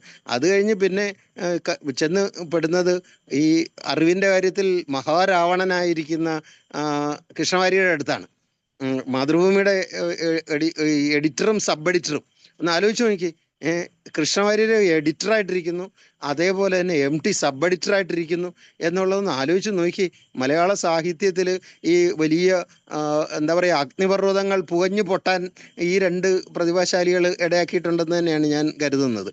അങ്ങനെ ഇരിക്കുമ്പോൾ ഈ വായനയുടെ മഹാലഹരിയിൽ മുഴുകുന്ന ആളാണ് MT. അപ്പോൾ ഈ മാതൃഭൂമിയിൽ ഒരു കഥയോ കവിതയോ വന്നു കഴിഞ്ഞാൽ അത് പ്രസിദ്ധീകരിച്ചു കഴിഞ്ഞാൽ ഉടലോടെ സ്വർഗത്തെത്തിയതുപോലെയാണ് നമ്മുടെ എഴുത്തുകാരൊക്കെ അന്നത്തെ കാലത്ത്. കാരണം പ്രസിദ്ധീകരണങ്ങൾ ധാരാളം ഉണ്ടെങ്കിലും മാതൃഭൂമിയിൽ കൃഷ്ണവാര്യരുടെ കയ്യിലൂടെ അത് കടന്നിട്ട് അതൊന്ന് ഈ അച്ചടി മഷി പുരണ്ടാൽ അത് ജീവിതത്തിലെ ഏറ്റവും വലിയ, കാരണം മാതൃഭൂമിയിൽ ബാലപംക്തിയിൽ വരെ വന്നാൽ അയാൾ വലിയ എഴുത്തുകാരനായി, യാതൊരു സംശയമില്ല.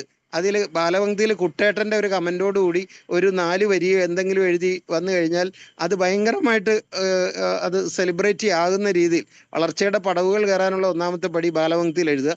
അത് കഴിഞ്ഞതിന് ശേഷം കഥ അയച്ചു കൊടുത്ത് MTയുടെ ചെറിയ 4 വരി കുറിപ്പോടുകൂടി അത് മടങ്ങി വന്നാൽ തന്നെയും അതെടുത്ത് നമ്മൾ സൂക്ഷിച്ചു വെക്കും. ഈ മയിൽപ്പീലി പുസ്തകത്താളുകളുടെ ഇടയിൽ സൂക്ഷിച്ചു വെച്ചിട്ട് നമ്മളത് പെറ്റുവരുകുന്ന കാത്തിരിക്കാൻ പോലെ MT 4 വരി എഴുതും, അതിൻ്റെ തലക്കെട്ടിങ്ങനെ മറ്റേത് എന്നൊക്കെ പറഞ്ഞിട്ട് അതൊന്ന് കറക്റ്റ് ചെയ്തോളൂ എന്നും പറഞ്ഞിട്ട് തിരിച്ചു വന്നാൽ നമുക്കറിയാലോ അന്നത്തെ കാലത്തൊക്കെ നമ്മൾ മടക്കത്തപാലിൽ കിട്ടാൻ വേണ്ടിയിട്ട് അയക്കുന്നതിൻ്റെ കൂട്ടത്തിൽ സ്റ്റാമ്പ് ഒട്ടിച്ച കവറും വെക്കും.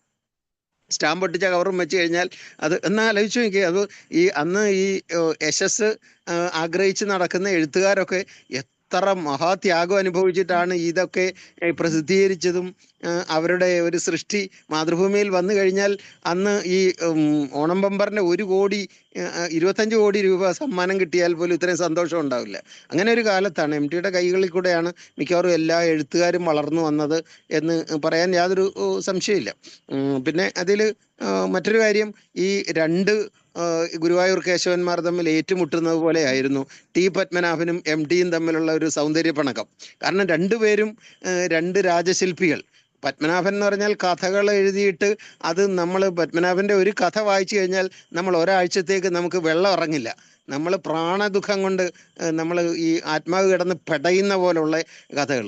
അതേപോലെ തന്നെ MTയുടെ ഒരു ഒരു രണ്ടാം മുഴുവൊക്കെ വരുന്ന കാലത്ത് നമ്മൾ മാസികയ്ക്ക് വേണ്ടി ആ വാരിക കയ്യിൽ കിട്ടാൻ വേണ്ടിയിട്ട് കാത്തിരിക്കുകയാണ്. കണ്ണ് നട്ട് കാത്തിരിക്കുക എന്ന് പറയില്ലേ, അതേപോലെ കാത്തിരിക്കുക. അങ്ങനെ ഒരു എഴുത്തുകാരനെ ഒരാരും സ്വീകാര്യത കിട്ടിയിട്ടില്ല. ഇപ്പോൾ പാലക്കാട് OV വിജയൻ്റെ ഖസാക്കിൻ്റെ ഇതിഹാസമൊന്നും വായിക്കാൻ വേണ്ടി ആരും കാത്തിരുന്നില്ല. അത് കഷായം കുടിക്കുന്നത് പോലെ നമ്മൾ ഈ മൂക്ക് ഇങ്ങനെ പൊത്തിപ്പിടിച്ചുകൊണ്ട് വായിൽ ഒഴിച്ച് ക്ലിക്കെന്ന് ഇറക്കുന്ന പോലെയായിരുന്നു. അതേസമയത്ത് MTയുടെ ഈ രണ്ടാം മുഴം വന്നപ്പോഴും ഒക്കെ എത്ര ഗംഭീരമായിട്ട് ഈ കാത്തിരുന്നത്. അതായത് പണ്ട് നമ്മുടെ ചങ്ങമ്പുഴയുടെ കവിതയ്ക്ക് ലഭിച്ച അതേപോലെയുള്ള ഒരു അതിഗംഭീരമായ ഒരു സ്വീകാര്യതയായിരുന്നു കിട്ടിയിരുന്നത്. പക്ഷെ അപ്പോഴും ഇദ്ദേഹം മൃദുഭാഷിയും മിതഭാഷിയുമായിരുന്നു. പ്രസംഗവേദികളിലൊന്നും കയറിയിരുന്ന് ഈ ഉള്ളിലേക്ക് ധ്യാനിച്ച് പദങ്ങളെ പുറത്തെടുക്കുന്ന ആൾ പ്രസംഗിക്കാതിരുന്നത് കൊണ്ടാണ് അദ്ദേഹത്തിന് ഇത്ര ഗംഭീരമായിട്ട് എഴുതാൻ കഴിഞ്ഞതെന്ന് ഞാൻ കരുതുന്നു. കാരണം ഈ പ്രസംഗത്തിന് പോകുമ്പോഴത്തേക്ക് നമ്മൾ വായിൽ വരുന്ന വാക്കുകളൊക്കെ എടുത്തങ്ങ് എറിഞ്ഞിട്ട് ആളുകളെ അവർക്ക് ആന്തരികമായ ധ്യാനം ഉണ്ടാവില്ല. പറയുന്നത് കേൾക്കുന്നുണ്ടോ? ഞാൻ പറയുന്നത് കേൾക്കുന്നുണ്ടോ? കേൾക്കുന്നു. അപ്പൊ ഈ പ്രസംഗം കുറച്ചതാണ് MTയുടെ ഏറ്റവും, ഞാൻ ഒരു സാധാരണ വായനക്കാരന്റെ നിരീക്ഷണങ്ങളാകട്ടോ, എഴുത്തുകാരനോ അല്ലെങ്കിൽ ഒന്നുമല്ല, ഈ തേടിപ്പിടിച്ച് അദ്ദേഹത്തിന്റെ ഇതൊക്കെ വായിച്ചതിന്റെ ഒരു വെളിച്ചത്തിലാണ് ഞാൻ പറഞ്ഞത്. പ്രസംഗം കുറച്ചതോടുകൂടിയാണ് ഈ ആന്തരിക ധ്യാനം. നമുക്കറിയാം ധാരാളം പേര് അദ്ദേഹത്തോട് സംസാരിക്കാൻ പോയി ഇരുന്നിട്ടുണ്ട്.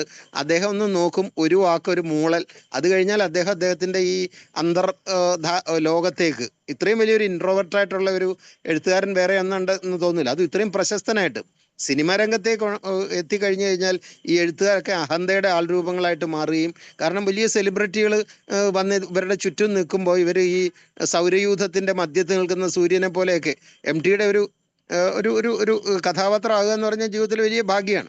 അതുപോലെ എനിക്ക് വളരെ അറിയാവുന്ന ഒരു കാര്യമുണ്ട്. ഒരു പ്രശസ്തനായ ഒരു ഒരു ഒരു ഡയറക്ടർ, അദ്ദേഹം ഒരു വലിയ പ്രൊഡ്യൂസറെയും കൊണ്ടിട്ട് MTയുടെ അടുത്ത് ചെന്നിട്ട് പറഞ്ഞു, ഇനി അങ്ങ് എഴുതുന്ന ഈ തിരക്കഥകളൊക്കെ എനിക്ക് സിനിമയാക്കി തരണം, അതിന് എത്ര രൂപ വേണമെങ്കിലും ഞാൻ തരും, എത്ര രൂപ വേണമെങ്കിലും തരും, നിങ്ങളുടെ തിരക്കഥകളൊക്കെ എനിക്ക് തരണം, ഞാനായിരിക്കും ഡയറക്റ്റ് ചെയ്തെന്ന് പറഞ്ഞപ്പോൾ MT അയാളെ ഗെറ്റ് ഔട്ട് അടിച്ച് പുറത്ത് ആക്കിയതും ഒക്കെ ഈ പണ്ടത്തെ കഥകളാണ്. അതേപോലെ അന്ന് ഈ എഴുത്തുകാർ തമ്മിലുള്ള ഹൈ ലെവൽ എഴുത്തുകാരുമായിട്ട് മാത്രമേ MT അന്നൊരു ഇത് പങ്കുവെച്ചിരുന്നുള്ളൂ എന്നുള്ളതാണ് എൻ്റെ ഒരു അറിയിപ്പ്. അതായത് നമ്മൾ ആലപ്പുഴ വന്നു കഴിഞ്ഞാൽ നമ്മുടെ തകഴിച്ചേട്ടനെ കാണാതെ അദ്ദേഹം പോവില്ല. അങ്ങനെ അദ്ദേഹം വളരെ സെലക്റ്റീവ് ആയിരുന്നു. അതുപോലെ അദ്ദേഹത്തിന് ഭയങ്കര ആരാധന ഉണ്ടായിരുന്ന വൈക്കം മുഹമ്മദ് ബഷീറാണ്, നമുക്കറിയാമല്ലോ ഇവർ ഓക്കെ ആയിട്ട്. അപ്പോൾ MT ഇന്നത്തെ MT ശരീരമൊന്നുമല്ല, അദ്ദേഹത്തിന് നൂലൻ എന്നായിരുന്നു വൈക്കം മുഹമ്മദ് ബഷീർ വിളിച്ചിരുന്നത്. അപ്പൊ എനിക്ക് കൂടുതൽ തിരിച്ചു വിളിക്കും. അതെ അതെ, ഗുരുവൻ തിരിച്ചു നൂലൻ എന്നാണ് വിളിക്കുന്നത്. കാരണം മെലിഞ്ഞ് നൂല് പോലിരിക്കുന്ന ഒരു ചെറുപ്പക്കാരൻ, അതുകൊണ്ടാണ് നൂലൻ എന്ന് വിളിച്ചിരുന്നതും ഒക്കെ. ഒന്ന് ആലോചിച്ച് നോക്കി, MTയെ നൂലൻ എന്ന് മറ്റൊരു എഴുത്തുകാരൻ വിളിക്കാൻ ധൈര്യപ്പെടുകയോ തിരിച്ച് ഗുരു എന്ന് വിളിക്കുകയോ ഒക്കെ ചെയ്യുന്നത്, അത് നമുക്ക് സങ്കല്പിക്കാൻ പറ്റാത്ത. പിന്നെ വേറെ ഒരു കാര്യങ്ങളുണ്ട്. എൻ്റെ ഒരു വളരെ അടുത്ത പരിചയത്തിലുള്ള ഒരു കുടുംബത്തിലെ ആയിരുന്നു MTയുടെ ആദ്യത്തെ സഹധർമ്മിണി. നമുക്കറിയാം ഇതിപ്പോ ഇത് എത്രത്തോളം അത് ഈ സന്ദർഭത്തിൽ പറയാൻ പറ്റുമെന്ന് എനിക്കറിയില്ല. അവര് മകളുണ്ടായിരുന്നു, പ്രമീള മേനോൻ. അപ്പൊ അവര് ഈ പ്രമീള ഒരു പക്ഷെ, ഇത് നമ്മൾ സ്വകാര്യം, നമ്മൾ ഇത്രയും പേര് മാത്രമേ ഉള്ളൂ ഇതിൽ. അപ്പൊ എലപ്പുള്ളിയില്, പാലക്കാട്ടെ എലപ്പുള്ളിയിൽ ഒരു ഫാമിലിയിൽപ്പെട്ട ബന്ധമുള്ള ഒരു അവരുടെ പ്രമീള മേനോന്റെ അടുത്തൊരു ഒരു ബന്ധുവിന്റെ വീട്ടിൽ ഞാൻ ഈ വിവാഹത്തിന് മുന്നേ പേയിങ് ഗസ്റ്റായിട്ട് ഭക്ഷണം കഴിച്ച് ഇരുന്നതുകൊണ്ട് എൻ്റെ വീട്ടിൽ അവർ ഭക്ഷണം തരികയും ഒക്കെ ചെയ്യുന്നതുകൊണ്ട് അവർ പറഞ്ഞൊരു രഹസ്യമാണ്, ഈ MTയെ വീഴ്ത്തണമെന്നുള്ള ഉദ്ദേശത്തോടു കൂടി ധാരാളം ഈ നായർ തറവാടുകളിലെ സുന്ദരിമാരും പണ്ഡിതകളുമായിട്ടുള്ള സ്ത്രീകളൊക്കെ തമ്മിൽ വലിയൊരു മത്സരം ഉണ്ടായിരുന്നു. അപ്പോൾ അതിൽ ഒരു തൃശ്ശൂരുള്ള ഒരു വനിത, അത് അറിയാം എനിക്ക്. അതേപോലെ ഈ പ്രമീളയും അദ്ദേഹത്തിന് എൻ്റെ ആരാധന മൂത്ത് അദ്ദേഹവുമായിട്ട് പിന്നെ വിവാഹബന്ധത്തിൽ ഏർപ്പെടുകയും ഒരു മകളുണ്ടാകുകയും ഒക്കെ ചെയ്തു കഴിഞ്ഞതിന് ശേഷം അദ്ദേഹത്തെ പോലെയുള്ള ഒരു ഈ മഹാപ്രതിഭയെ, ഒരു സൂര്യനെ പിടിച്ച് നമുക്ക് ഒരു എന്താ പറയുക, ഒരു നിലവിളക്കിൽ കൊളുത്താൻ പറ്റില്ല, അത്രയും ഗംഭീരമായിട്ട്. അങ്ങനെയാണ് അവർ തമ്മിലുള്ള ഒരു അകൽച്ച. മകളൊക്കെ ഉണ്ട്, അമേരിക്കയിലാണ്. അപ്പോൾ ഈ പറഞ്ഞ പോലെ അങ്ങനെ ഒരു വശം അവിടെ കിടപ്പുണ്ട്. അപ്പൊ അത് കഴിഞ്ഞതിന് ശേഷം ഈ നമുക്കറിയാലോ എഴുത്തുകാരും നർത്തകരും കലാകാരന്മാരും ഒക്കെ വികാരജീവികളാണ്. എല്ലാ വികാരങ്ങളും ക്ഷണികമാണല്ലോ. ഈ ക്ഷണിക വികാരങ്ങളുടെ ഒരു തിരതള്ളലിലൊക്കെ അകപ്പെട്ടു പോയാൽ അതിൽ നിന്ന് മോചിതനാകാനും അദ്ദേഹത്തിന് മടിയൊന്നും ഉണ്ടായില്ല. അദ്ദേഹത്തിന് അനുയോജ്യമായിട്ടുള്ള ഒരു കൂട്ടുകാരിയെ പിന്നെ കണ്ടുപിടിക്കുകയും ഒക്കെ ചെയ്തതും ഒക്കെ. അതേപോലെ നമ്മുടെ വിനീത്, സിനിമാടൻ വിനീത് MTയുടെ ഭാര്യയുടെ അടുത്ത് നൃത്തം പഠിക്കാൻ വന്ന ആൺകുട്ടിയാണ്. പക്ഷെ അവനെ വളരെ ഇഷ്ടമായിരുന്നു പുള്ളിക്ക്. അതുകൊണ്ട് വിനീതിന് വേണ്ടി ഒരു തിരക്കഥ എഴുതിയും നക്ഷത്രങ്ങൾ അങ്ങനെ വിനീതിന് വേണ്ടി MT ഒരുക്കി കൊടുത്തതാണ്. വേറെ ഏതെങ്കിലും ഒരു തിരക്കഥയിലായിരുന്നു വിനീത് എത്തിയതെങ്കിൽ വിനീതിൻ്റെ നടന വൈഭവമൊന്നും ഇല്ലായിരുന്നു, നൃത്ത വൈഭവം ഉണ്ടായിരുന്നുള്ളൂ. പക്ഷെ MT കൊടുത്ത ആ കഥാപാത്രം ആ പയ്യനെ എത്രത്തോളം എത്തിച്ചു എന്നുള്ളത് നമുക്ക് സങ്കല്പിക്കാൻ പറ്റാത്ത അത്ര ഒരു ഇതാണ്. പക്ഷെ MT തന്നെ ഡയറക്റ്റ് ചെയ്ത് പരാജയപ്പെട്ടു പോയ ഒരു സിനിമയുണ്ട്, മഞ്ഞ്. അത് അദ്ദേഹം തന്നെ ഡയറക്റ്റ് ചെയ്താലേ ശരിയാവൂ എന്നും പറഞ്ഞ് ഡയറക്റ്റ് ചെയ്തതാണ്. പക്ഷെ അത് തിയേറ്ററുകളിൽ പരാജയപ്പെട്ടു പോവുകയുണ്ടായി ആ സിനിമ. പക്ഷെ നോവൽ അത് അതിഗംഭീരമാണ്. ഈ കാത്തിരിപ്പിന്റെ വിരഹത്തിന്റെ ഒക്കെ വലിയ വേദനയാണ്. പക്ഷെ ഈ പറഞ്ഞ പോലെ ഓരോ കഥാപാത്രം ഇത് ഞാനാണെന്ന് നമ്മളങ്ങ് സ്ഥാപിക്കും. അവിടെ കയറിയിട്ട് വിമലെ പ്രേമിക്കുന്ന ആള് ഞാൻ തന്നെയായിട്ട് അങ്ങോട്ട് മാറും. അതേപോലെ തന്നെ ഓരോന്നും ഇപ്പം ആ കഥാപാത്രമായിട്ട് നമ്മൾ അങ്ങോട്ട് മാറുകയും പിന്നെ ഈ MTയുടെ കഥ വായിക്കുമ്പോൾ നമ്മളെ തഴുകുന്ന ഒരു ലാളിത്യമുണ്ട്. ഒരു കഠോര പദങ്ങളും അദ്ദേഹം ഉപയോഗിച്ചിട്ടില്ല. ഒരു കഠോര പദങ്ങൾ ഉപയോഗിച്ച് കയ്യിലുള്ള കുഞ്ഞി ഈ മലയാളം വാക്കുകൾ എടുത്ത് അതിങ്ങനെ എടുത്ത് വെച്ച് കഴിയുമ്പോഴത്തേക്ക് MT എടുത്ത് അത് ഈ കിരീടത്തിൻ്റെ മണ്ടയിലേക്ക് അങ്ങോട്ട് വെച്ച് കഴിഞ്ഞാൽ ഒരു നേരത്തെ ഫോഴ്സെപ്സ് കൊണ്ട് ഒരു വാക്കെടുത്ത് വെക്കുന്നത് പോലെ സൂക്ഷ്മതയോടെ വെച്ച് കഴിഞ്ഞാൽ വെട്ടിത്തിളങ്ങുന്ന പോലെ ഒരു വാചകം അങ്ങോട്ട് മാറിക്കളയും. അതേപോലെ ഒരു ഒരു ഒരു ഒരു ക്ലിഷ്ടപദം എന്ന് പറഞ്ഞാൽ അർത്ഥം ഡിക്ഷണറി നോക്കേണ്ട ഒറ്റ വാക്ക് പോലും അദ്ദേഹം പ്രയോഗിച്ചിട്ടില്ല. പക്ഷെ അദ്ദേഹം ഒരു മലയാളം വാക്ക് കണ്ട് പിടിച്ച് സമ്മാനിച്ചിട്ടുണ്ട് സാർ. ആർക്കെങ്കിലും അറിയുമോ എന്ന് എനിക്കറിയില്ല. അദ്ദേഹം 2 മലയാളം വാക്കുകളാണ് മലയാളത്തിന് സമ്മാനിച്ചത്. ഒന്ന് സാർ നീണ്ടു പോകുന്നുണ്ടോ ഞാൻ സംസാരിക്കുന്നത്? ഇല്ല പറഞ്ഞു. ഞാൻ ഇത് ഒരു യാത്ര കഴിഞ്ഞ് വന്ന് കാർ ഷെഡിൽ ഇട്ടിട്ട് മുറ്റത്ത് തന്നെ ഇരിക്കുക. ഉള്ളിൽ കയറിയില്ല. ഉള്ളിൽ കയറിയാൽ എനിക്ക് ഇതുപോലെ സംസാരിക്കാൻ കിട്ടില്ല എന്നുള്ളതുകൊണ്ട് പുറത്തിരിക്കുകയാണ്. അപ്പോൾ ഈ MT നമ്മുടെ ഒരു കുട്ടികൾക്ക് വേണ്ടി ഒരു കാർട്ടൂൺ വേണം എന്നും പറഞ്ഞിട്ട് ഒരു വിഖ്യാതനായ ഒരു കാർട്ടൂണിസ്റ്റോട് മലയാളത്തിൽ ആവശ്യപ്പെടുകയും അദ്ദേഹം ഒരു ഇറ്റാലിയൻ കാർട്ടൂണെ അനുകരിച്ചുകൊണ്ട് ഒരു കാർട്ടൂൺ ഉണ്ടാക്കി. അതായത് ഈ ഒരു കുശവനും കുശവിയും കൂടെ ഒരു ഇത് പ്രതിമ ഉണ്ടാക്കുകയും ആ പ്രതിമയ്ക്ക് ജീവൻ വെക്കുകയും അത് സമകാലീനമായിട്ടുള്ള കമൻറ്റുകളൊക്കെ. അപ്പോൾ അത് അദ്ദേഹം ഒരു പേരിട്ടിട്ട് മാതൃഭൂമിയെ ഏൽപ്പിച്ചു. MT പക്ഷേ അത് പ്രസിദ്ധീകരിച്ചപ്പോൾ അതിന് പേരിട്ട് മണ്ണുണ്ണീന്ന്. മണ്ണിൽ നിന്ന് ജനിച്ചു വന്ന ഉണ്ണി എന്നുള്ള അർത്ഥം, മറ്റേ മരമണ്ടൻ എന്നുള്ള അർത്ഥത്തിലല്ല, മണ്ണുണ്ണി എന്ന് പറഞ്ഞിട്ട്. അപ്പോൾ ഈ വാക്ക് മലയാളത്തിൽ ആദ്യമായിട്ട് മണ്ണുണ്ണി പ്രയോഗിച്ചത് MT ആണ്. അതേപോലെ അദ്ദേഹം വാരണാസിയിൽ ഒരു വാക്ക് എടുത്ത് പ്രയോഗിച്ചിട്ടുണ്ട്. അത് നമ്മുടെ ഈ മുതിർന്നവരായതുകൊണ്ട് ഞാൻ പറയാം, അത് രതികൂജനം എന്നാണ് ആ വാക്ക്. രതികൂജനം അതെന്താണെന്ന് ഈ വാരണാസി എടുത്തുനിന്ന് വായിച്ചു നോക്ക്. അപ്പോൾ ഈ രതികൂജനം എന്നൊരു വാക്ക് മലയാളത്തിൽ ആരും പ്രയോഗിച്ചിട്ടില്ല. ഇംഗ്ലീഷ് നോവലുകളിൽ നമ്മൾ കേൾക്കുന്ന ഈ പണ്ട് LR ഈശ്വരി പുറപ്പെടുവിക്കുന്ന ഒരു സൗണ്ട് ഉണ്ടല്ലോ, LR ഈശ്വരി പണ്ട് നമ്മുടെ ഈ ക്യാബറേ പാട്ടുകളും ഒക്കെ പാടുമ്പോൾ അതിൽ അത് KS ചിത്ര ഒരിക്കലും പാട്ടിനുള്ളിൽ കലർത്തില്ല എന്ന് വാശി പിടിച്ച ഒന്ന് ഈ കൂജനമാണ്.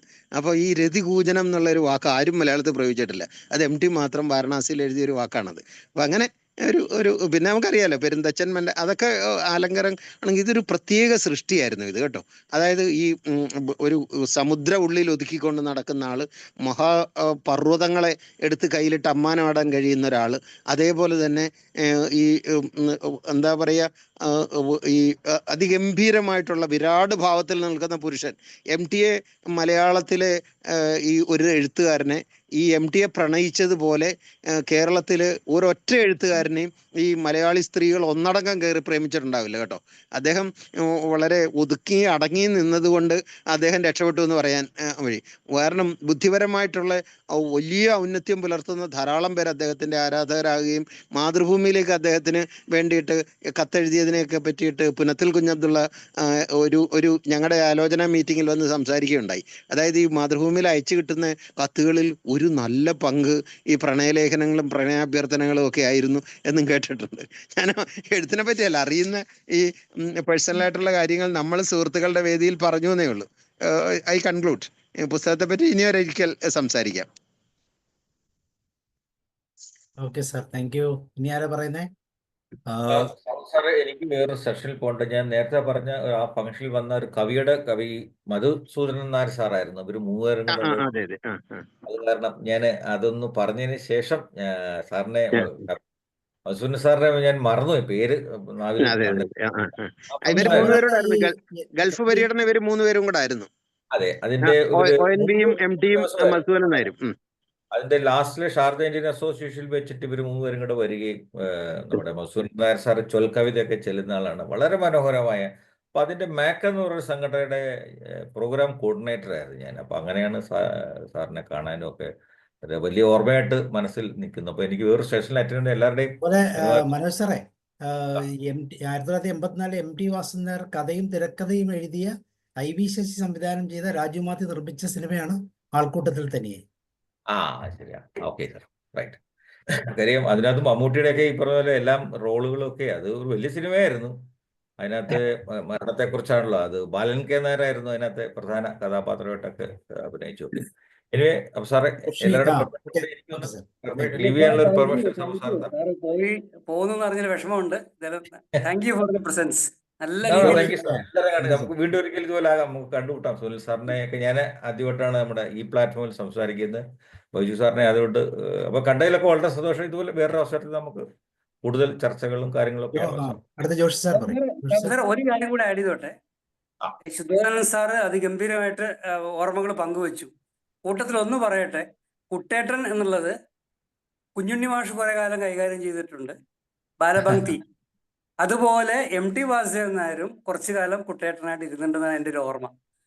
കാരണം അതാണ് അവർ വളരെ ഭംഗിയായിട്ട് ശുദ്ധോധനൻ സാറ് ആ ഒരു കാലഘട്ടത്തിന് തന്നെ നമ്മുടെ മുമ്പിൽ കൊണ്ടുവന്നു. Thank you Shuddhodhanan sir. Sudheeran sir പറഞ്ഞു തീരുന്നില്ല. സാറിന് അത്രയും സ്റ്റോക്ക് ഉണ്ട് MT യെ കുറിച്ച് പറയാൻ. നിർഗളം വെച്ചിട്ട് അതുവരെ എന്റെ പോയി, ഞാൻ വേറെ തിരക്കിപ്പെട്ട്. അസാധ്യാണ് കേട്ടാ, അത് അതുപോലെ നിലനിൽക്കട്ടെ. സാറേ പാലക്കാടുകാരനാ, അങ്ങനെ വിചാരിച്ചാ മതി. ഞാൻ വിളിക്കാം. ജോഷി സാറോട് പറയും. ജോഷി സാർ പറയും. എന്നെ സംബന്ധിച്ച് എന്റെ പ്രീ ഡിഗ്രിയുടെ സമയത്താണ് എനിക്ക് MT യോടുള്ള ആരാധന തുടങ്ങിയത്. എൻ്റെ സുഹൃത്തുക്കളൊക്കെ അദ്ദേഹത്തിന്റെ പുസ്തകങ്ങൾ വായിച്ചിട്ട് എന്നോട് പറയും ഇങ്ങനെ, എന്തൊരു കാവ്യാത്മകമായിട്ടുള്ള ബുക്കുകളാണ് അദ്ദേഹം എഴുതുന്നുള്ളത്. അപ്പോഴാണ് എനിക്ക് ഇദ്ദേഹത്തോട് തന്നെ ഒരു ഭയങ്കര ഒരു ആരാധന വന്നത്. ഞാൻ അദ്ദേഹത്തെ നേരിട്ട് കണ്ടിട്ടുണ്ട്. എനിക്ക് തോന്നുന്നു 9 കൊല്ലം മുമ്പ് കൊടുങ്ങല്ലൂർ ഒരു റെസ്റ്റോറന്റിൽ ഭക്ഷണം കഴിക്കുന്ന സമയത്ത് അദ്ദേഹം അവിടെ ഉണ്ടായിരുന്നു. അപ്പൊ ഞാൻ എൻ്റെ ആരാധന അറിയിച്ചപ്പോൾ അദ്ദേഹത്തിന് വളരെ സന്തോഷം തോന്നി അന്ന്. അങ്ങനെ ഒരു നേരിട്ട് ഒരിക്കൽ മാത്രം കാണാനായിട്ടുള്ള സൗകര്യം എനിക്ക് ഉണ്ടായിട്ടുണ്ട്. ശരിക്കും പറഞ്ഞാല് അദ്ദേഹത്തിന്റെ വരികളിൽ എനിക്ക് ഏറ്റവും ഇഷ്ടം പ്രീ ഡിഗ്രി പഠിക്കുമ്പോൾ ഇഷ്ടമുള്ള ഒരു വരിയുണ്ട്. അറിയാത്ത അത്ഭുതങ്ങളെ ഗർഭത്തിൽ ധരിക്കുന്ന മഹാസമുദ്രനേക്കാൾ നീർച്ചാലായി ഒഴുകുന്ന ഭാരതപ്പുഴയാണ് എനിക്കിഷ്ടം. ആ ഒരു ഭയങ്കര ലാളിത്യത്തിന്റെ ഒരു ഇതാണ്. ഞാൻ അദ്ദേഹത്തിന്റെ പല നോവലും വായിച്ചിട്ടുണ്ട്. ഇവിടെ പലരും വളരെ വിശദമായിട്ട് അതിനെപ്പറ്റി പറഞ്ഞു. പക്ഷെ എന്നെ സംബന്ധിച്ച് ഏറ്റവും ഇഷ്ടം എനിക്ക് ഇന്നും, ഞാനൊരു റിവ്യൂ അവതരിപ്പിച്ചിട്ട് ഇവിടെ മഞ്ഞ് ഞാനിവിടെ അവതരിപ്പിച്ചിട്ടുള്ളതാണ്. വളരെ റൊമാൻറ്റിക് ആയിട്ടുള്ള ഒരു ഇതായതുകൊണ്ടായിരിക്കാം എനിക്ക് അന്ന് ഇഷ്ടപ്പെട്ടതാണ് കേട്ടോ. അതുകൊണ്ട് കോളേജിൽ പഠിക്കുമ്പോഴുള്ള ഒരു ഇഷ്ടമാണത്. അപ്പൊ നമ്മുടെ മനസ്സിലൊക്കെ വളരെ ഇതായിട്ടുള്ള നിൽക്കുന്ന സമയമാണല്ലോ, അതുകൊണ്ട് അന്ന് ഭയങ്കര ഇഷ്ടമാണ്. അതിൽ ഈ പറഞ്ഞ പോലെ കാത്തിരിപ്പിന്റെ ഒരു കാവ്യം എന്ന് പറയും, നോവല്ല എന്ന് അതിനെ പറയും. നോവലല്ല ഇത്, നൊവല്ല എന്ന് അതിനെ പറയുന്നത്. അപ്പൊ അത് മുഴുവനും കാത്തിരിപ്പാണ്. അവിടെ സുധീർ കുമാർ മിശ്രയെ കാത്തിരിക്കുന്ന വിമല, അതുപോലെ അച്ഛനെ കാത്തിരിക്കുന്ന ബുദ്ധു, അല്ലെങ്കിൽ സീസണെ കാത്തിരിക്കുന്ന ഈ പറഞ്ഞ പോലെ നൈനിത്താള്, അതുപോലെ ഏറ്റവും ടച്ചിങ് ആയിട്ടുള്ളത് സർദാർജിയുടെ കാത്തിരിപ്പാണ്, മരണത്തെ കാത്തിരിക്കുന്ന അതാണ് ഏറ്റവും ടച്ചിങ് ആയിട്ട് എനിക്ക് തോന്നിയത്. അതിൽ ഒരുപാട് നല്ല വരികൾ ഞാൻ വളരെ ഇതായിട്ടുള്ള ഓർത്തിട്ടുള്ള വരികളുണ്ട്. അത് ഒരെണ്ണം എനിക്കിഷ്ടമാണ്. നിങ്ങളെ എനിക്കിഷ്ടമാണ്, കാരണങ്ങളൊന്നുമില്ല, പരിഭ്രമിക്കാനൊന്നുമില്ല, വഴിയിൽ തടഞ്ഞു നിർത്തില്ല, പ്രേമലേഖനങ്ങൾ എഴുതിയില്ല, ഒന്നും ചെയ്യില്ല, ഒരു ബന്ധവും സങ്കല്പിക്കാതെ വെറുതെ എനിക്ക് നിങ്ങളെ ഇഷ്ടമാണ്.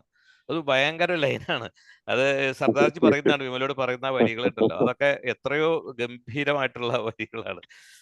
അതുപോലെ അതിൽ തന്നെ വേറെ ഒരു നല്ലൊരു ഭാഗമുണ്ട്. അതായത് മരണം രംഗബോധമില്ലാത്ത കോമാളിയാണല്ലേ ടീച്ചർജി എന്ന് സർദാർജി ചോദിക്കുന്നുണ്ട്. അപ്പോൾ അദ്ദേഹം മരണത്തിന് വേണ്ടി കാത്തിരിക്കുന്ന സമയത്താണ് അദ്ദേഹം അങ്ങനെ ചോദിക്കുന്നത്. അൺഎക്സ്പെക്റ്റഡ് ആയിട്ട് എപ്പോഴും സംഭവിക്കാം എന്നുള്ള ഒരു ഇതാണ്. അതുപോലെ ഭാഷയൊക്കെ വളരെ ഗംഭീര ഭാഷയാണ്. കാച്ചിക്കുറുക്ക്, എനിക്ക് സുധോധനൻ സാർ പറഞ്ഞതാണ് കാച്ചിക്കുറുക്കിയ ലാംഗ്വേജ് ആണെന്ന് പറഞ്ഞു. അദ്ദേഹം ഒരു കാവ്യം പോലെ അത് എഴുതിയിരിക്കുന്നത്. ശരിക്കും പറഞ്ഞാൽ ഉരുളക്കിഴങ്ങ് ഗവേഷണ കേന്ദ്രം എന്നുള്ളൊരു വാക്ക് മാത്രമേ അദ്ദേഹം ആവശ്യമില്ലാണ്ട് ഉപയോഗിച്ചത് തോന്നലുണ്ട്. പക്ഷെ അത് പറയാതെ നിവൃത്തിയില്ല. കാരണം വിമലയുടെ അച്ഛൻ വർക്ക് ചെയ്തിരുന്ന സ്ഥലം അതായിരുന്നു, അതുകൊണ്ടാണത്. അതുപോലെ രണ്ടാമൂഴം, എൻ്റെ സുഹൃത്ത്, ഇതൊക്കെ 85-ലൊക്കെ ആയിരിക്കണം ഞാൻ വായിച്ചിട്ടുണ്ടാവുക. അപ്പോൾ എൻ്റെ ഒരു സുഹൃത്ത് ഇങ്ങനെ ഞങ്ങൾ രണ്ടുപേരും ഇങ്ങനെ ഡിസ്കസ് ചെയ്യും, ഓരോ സീനുകളും ഡിസ്കസ് ചെയ്യും. അപ്പൊ അതിൽ അന്ന് എൻ്റെ മനസ്സിൽ ടച്ച് ചെയ്തിട്ടുള്ളത് സൗഗന്ധിക പൂക്കളൊക്കെ തേടി പാഞ്ചാലി ഭീമൻ പോകില്ല, പാഞ്ചാലി പറയും എനിക്ക് സൗഗന്ധിക പൂക്കൾ, ഇയാളെ ഏറ്റവും സ്നേഹം ഒന്ന് കാണിക്കാൻ അയാൾ ഓടിപ്പോയത് കൊണ്ടുവന്ന് അവസാനം തിരിച്ചു വരുന്ന വഴിയിൽ അവിടെ അർജുനൻ വരിക. അപ്പൊ അർജുനൻ വരുമ്പോൾ പിന്നെ പറയുന്നത് കാലിൽ കീഴിൽ ചവിട്ടി എറിഞ്ഞു കിടക്കുന്ന സൗഗന്ധിക പൂക്കളാണ് കണ്ടെന്നുള്ളത്. അപ്പൊ കാരണം ആ ഒരു സ്നേഹം ഭയങ്കരമായിട്ടുണ്ടായിരുന്നെങ്കിലും അർജുനനോടായിരുന്നു പാഞ്ചാലിക്ക് കൂടുതൽ ഇഷ്ടം, അത് കാണിക്കാനായിരുന്നു. അതുപോലെ എനിക്ക് തോന്നുന്നു രണ്ടാമൂഴം ഒരു ഗംഭീര ഇതാണ്, ഒരു ഗംഭീര നോവലാണ്. അതിലെ ഒരു ഭയങ്കര ഒരു ഡയലോഗ് ഉണ്ട്. യുദ്ധം കഴിഞ്ഞ കുരുക്ഷേത്രത്തിന്റെ ശൂന്യതയിലൂടെ കബന്ധങ്ങൾക്കിടയിലൂടെ വരണ്ട ചോരപ്പുഴയിലൂടെ നടന്നപ്പോൾ ദുഃഖം തോന്നിയില്ല. ദുഃഖം ക്ഷത്രിയന് ധർമ്മമാണ്. വിജയത്തിന്റെ മറുപുറത്ത് മരണമുണ്ട്. കർമ്മത്തിന്റെ ചതുരംഗക്കളത്തിലേക്ക് കരുനീക്കലാണിന്റെ ഭാഗമാണ്. എല്ലാം നിശബ്ദം ഓർമ്മിച്ച് കൃഷ്ണൻ കൂടെയുണ്ടായിരുന്നു അപ്പോൾ. അതൊരു ഭയങ്കര ലാസ്റ്റ് വരുന്ന ഒരു ഇതാണ്. അതുപോലെ വേറെ ഒരു ഡയലോഗ് ഉണ്ടായില്ലേ, അതായത് ശത്രുവിനോട് ദയ കാട്ടരുത്, ദയയിൽ നിന്ന് കൂടുതൽ കരുത്തു നേറി ശത്രു വീണ്ടും നേരിടുമ്പോൾ അജയ്യനാകും. മൃഗത്തെ വിട്ടുകളയാം, മനുഷ്യൻ രണ്ടാമതൊരു അവസരം കൊടുക്കരുത്. അപ്പൊ യുദ്ധത്തിന്റെ തന്ത്രങ്ങളും അതൊക്കെ ഗംഭീരമായിട്ട് എഴുതിയിട്ടുള്ള ഒരു ബുക്കാണത്. ഞാൻ അധികം പറയുന്നില്ല, ടൈമൊക്കെ ഒരുപാട് നീണ്ടു പോകുന്നുണ്ട്. ഞാൻ ഇത് സൗ സാർ ഓർക്കുന്നില്ല, ഞാനൊരു റിവ്യൂ നടത്തിയിരുന്നു ഈ ബുക്ക്, ഈ മഞ്ഞ് എന്നുള്ള ബുക്ക്. ഞാൻ ഇതില് എന്റെ യൂട്യൂബിൽ അതുണ്ട്. അപ്പൊ യെസ് യെസ് അത് എന്താ പറയാ, ഒരുപാട് നമുക്കേ പറഞ്ഞാൽ തീരാത്ത സംഗതികളാണ് ഓരോന്നും, ഓരോ വരികളിലുള്ള ആ ഒരു ഇത്, അത് വളരെ ഗംഭീരമാണ്. ഏതായാലും വളരെ നന്നായിട്ട് ഓരോരുത്തരും ഒന്നിനോടൊന്ന് മെച്ചമായിട്ട് അതിനെ പറ്റിയിട്ടൊക്കെ പറഞ്ഞു. ഞാൻ കൂടുതൽ ഇതാക്കുന്നില്ല. എല്ലാവർക്കും നന്ദി. സാബു സാർ പ്രത്യേകം നന്ദി കേട്ടോ. Thank you very much. Thank you sir, thank U. Okay, ഇനി ആരാ പറയുന്നത്? ജ്യോതികുമാർ സാർ പറയും. ഇനി ഞാൻ എന്താ പറയേണ്ടത്? മഹാരഥന്മാർ ഇപ്പൊ MT കൊണ്ട് പറഞ്ഞ പോലെ റിവ്യൂ ഉള്ളത് പറഞ്ഞാൽ മതി. മഹാരഥന്മാർ പറഞ്ഞാൽ പിന്നെ ഇനി ഞാനെന്ത് പറയാനാണ്? സുബോധൻ സാറ് എന്താ പറയേണ്ടത് കംപ്ലീറ്റ് പറഞ്ഞു കഴിഞ്ഞു. ഇനിയിപ്പോൾ എന്താ പറയാ? അതുപോലെ തന്നെ ജോഷി സാറ് ബാക്കിയുള്ള ഭാഗം വീണ്ടും പൂരിപ്പിക്കുകയും ചെയ്തു. ഇനി എനിക്ക് തോന്നുന്നില്ല, എങ്കിലും ഞാൻ എൻ്റെ ഒരു ശ്രമം നടത്തട്ടെ. പാവം, കാരണം നമ്മളൊക്കെ ഒരു കാലം, ആ കാലഘട്ടത്തിൽ അല്ലേ, കോളേജ് ലൈഫ്, അന്നൊക്കെ ഈ നമ്മളെ സുനിൽ സാർ പറഞ്ഞ എന്താ പറയാ കലാകൗമുദി, ആ കലാകൗമുദിക്കൊക്കെ വേണ്ടിയിട്ട് അന്ന് എന്തായിരുന്നു ഇവരുടെയൊക്കെ. അതേപോലെ തന്നെ ഇദ്ദേഹത്തിൻ്റെ ഒക്കെ എന്താ പറയുക ഈ പ്രസിദ്ധീകരണങ്ങൾ കാത്തു നിൽക്കും. അതേപോലെ തന്നെയായിരുന്നു നമ്മൾ അന്ന് നമ്മുടെ ഇയാള് എം കൃഷ്ണൻ നായരുടെ കലാകൗമുദിയിൽ ഓരോ പുസ്തകത്തിൻ്റെയും അവതരണങ്ങൾ അത് വായിച്ചാൽ തന്നെ മതി. എന്തായിരുന്നു അല്ലേ? എന്താണ് അതിൻ്റെ അത്തരത്തിലുള്ള ഒരാളുകളിൽ ഇന്ന് എവിടെയുണ്ട്? നോക്കൂ, നമ്മൾ കാലം വളരെ മാറിപ്പോയി. യൂട്യൂബിലായിക്കോട്ടെ, അല്ലെങ്കിൽ എന്തിലാവട്ടെ, ഗൂഗിളിലാണെങ്കിലും ഇത്തരത്തിലുള്ളൊരു പ്രതിഭ ഉണ്ടോ ഒരു ബുക്കിനെ അവലോകനം ചെയ്യാൻ? അതുകൊണ്ട് എൻ്റെ ഒരു സജഷൻ ഉണ്ട്, ഡോക്ടർ സുബോധൻ സാർ, അതുപോലെ തന്നെ ജോഷി സാറേ, നിങ്ങളെല്ലാം അറ്റ്ലീസ്റ്റ് ഒന്ന് ശ്രമിക്കണേ. ഈ ഓൺലൈനിലൂടെ ഇത്തരത്തിലുള്ള ബുക്കുകളുടെ സാറ് ജോഷി സാർ പറഞ്ഞു, ഞാൻ മഞ്ഞിൻ്റെ അവതരണം അവിടെ നടത്തിയെന്ന്. ശരിക്കും വീക്കിലികളൊക്കെ ഇതുപോലെ ഒന്ന് അവതരിപ്പിക്കണേ. കാരണം കുട്ടികൾ നമ്മളെ കൂടെ വരും, തീർച്ചയായിട്ടും വരും. കാരണം അവർക്ക് എപ്പോഴും ഈ ഓൺലൈനിലൂടെ ഇപ്പോഴത്തെ പുതിയ ജനറേഷൻ്റെ ഒരു താല്പര്യം പുസ്തകം വായിക്കുന്നതിനേക്കാളും. അതുകൊണ്ട് അത്തരത്തിലുള്ള ഒരു എന്താ പറയുക, എന്തെങ്കിലും ഒരു മെത്തേഡ് നിങ്ങളൊക്കെ സ്വീകരിക്കണമെന്ന് ഞാൻ അഭ്യർത്ഥിക്കുകയാണ്. കാരണം നമ്മളെ കുട്ടികൾ വളരട്ടെ. ഇന്നിപ്പോൾ കണ്ടോ, ഇതിപ്പോൾ ഞാൻ സാബു സാറിനും അതുപോലെ തന്നെ നമ്മളെ വൈജു സാറിനെയും പ്രത്യേകം അഭിനന്ദിക്കുക. ഇന്നത്തെ ഈ ദിവസം അതിനായി തിരഞ്ഞെടുക്കിയ MT നമ്മളെ സുനിൽ സാർ പറഞ്ഞ പോലെ ഈ അറിയുന്നവർക്കല്ലേ MT ആരെന്നറിയൂ. കലക്ടർക്ക് MT എന്ന് പറഞ്ഞത് ഇഷ്ടപ്പെടുന്നില്ല, അല്ലെങ്കിൽ കലക്ടർ എന്താ പറഞ്ഞത്?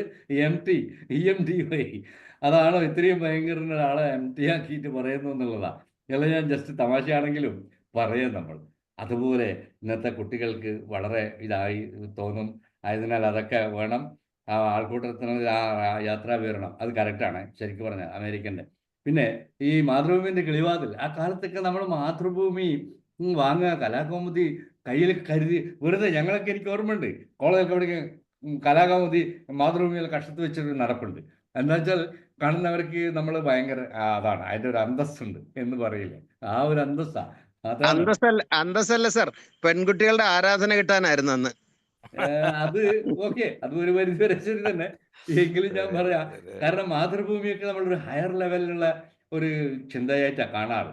അപ്പം സാറിപ്പം നേരത്തെ പറഞ്ഞപ്പോൾ എനിക്ക് തോന്നുകയാണ്, ഭാര്യയുടെ കാര്യം പറഞ്ഞില്ലേ, പ്രമീള എന്ന ഭാര്യയും. അതുപോലെ എനിക്ക് MT കാണാൻ അവസരം പലവട്ടം ഉണ്ടായിട്ടുണ്ട്. ഞാൻ കോഴിക്കോട് താമസിക്കുന്നത്, കലാമണ്ഡലം സരസ്വതി ആണല്ലോ. അപ്പോൾ അദ്ദേഹത്തിൻ്റെ വീടിനടുത്ത് എൻ്റെ ഒരു ഫ്രണ്ട് ഉണ്ട്. അപ്പം ഞങ്ങൾ പലവട്ടം ഇദ്ദേഹത്തെ കാണും.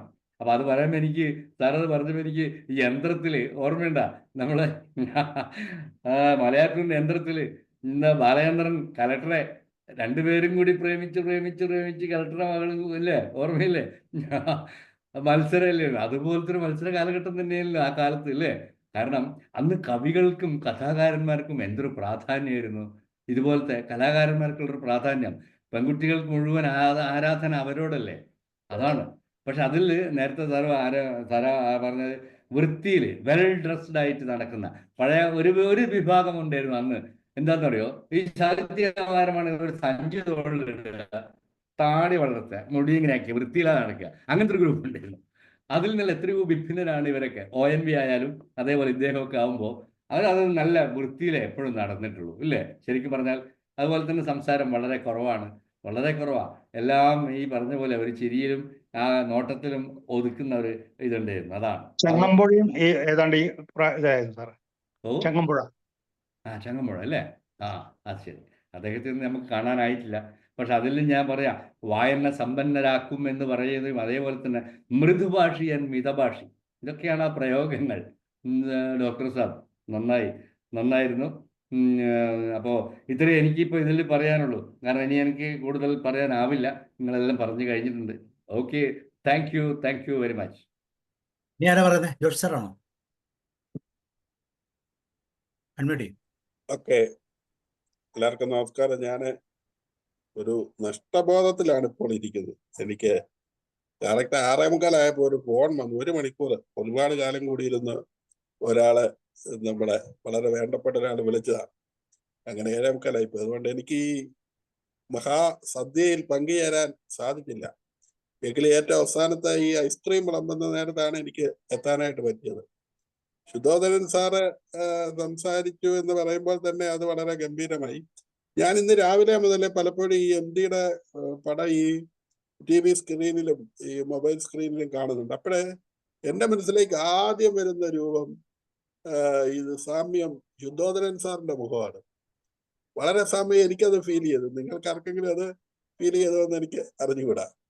അപ്പൊ അത് അദ്ദേഹത്തിന്റെ ഈ മുഖഭാവം മാത്രമല്ല, ശുദ്ധോദരൻ സാറിന്റെ ഒരു ടച്ച് പ്രത്യേകമാണ്. നമ്മളെ എല്ലാ ചർച്ചകളിലും അത് കാണുന്നുണ്ട്.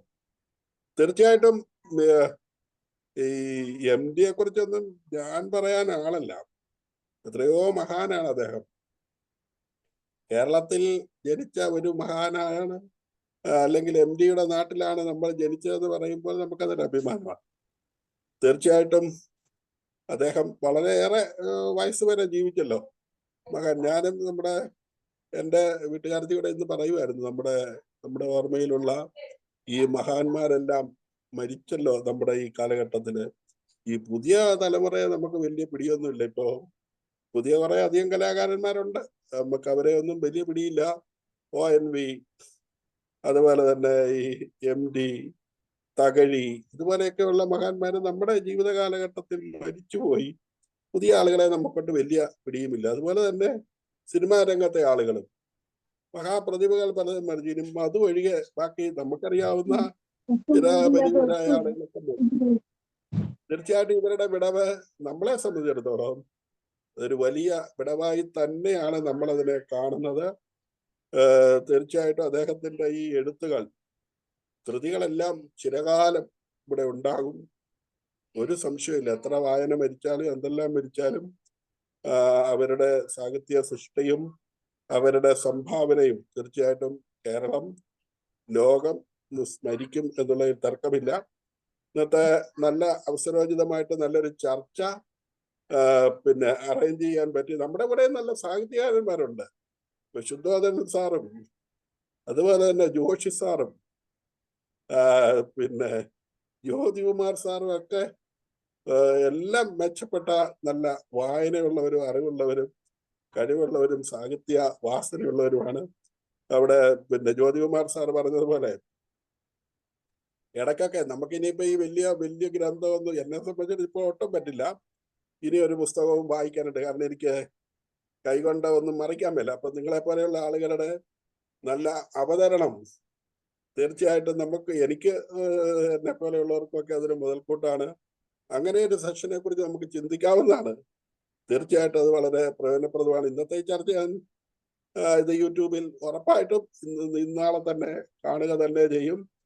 ഞാൻ ആ വിഭവ സദ്യയുടെ മുഴുവൻ സംഗതികളും ആവാഹിച്ച് എടുക്കും. ഇന്നത്തെ ചർച്ചയിൽ പങ്കെടുത്തതിനും അവസാന കണ്ണി എന്നുള്ള നിലയിൽ എനിക്ക് പങ്കുചേരാൻ പറ്റിയതിനും ഈ നല്ല ദിനത്തിൽ ഈ ചർച്ചയ്ക്ക് കളമരിക്കുക സാബു സാറിനും ഒക്കെ ഞാൻ നന്ദി പറയുന്നു. ഒരുപാട് നന്ദി. Thank you very much.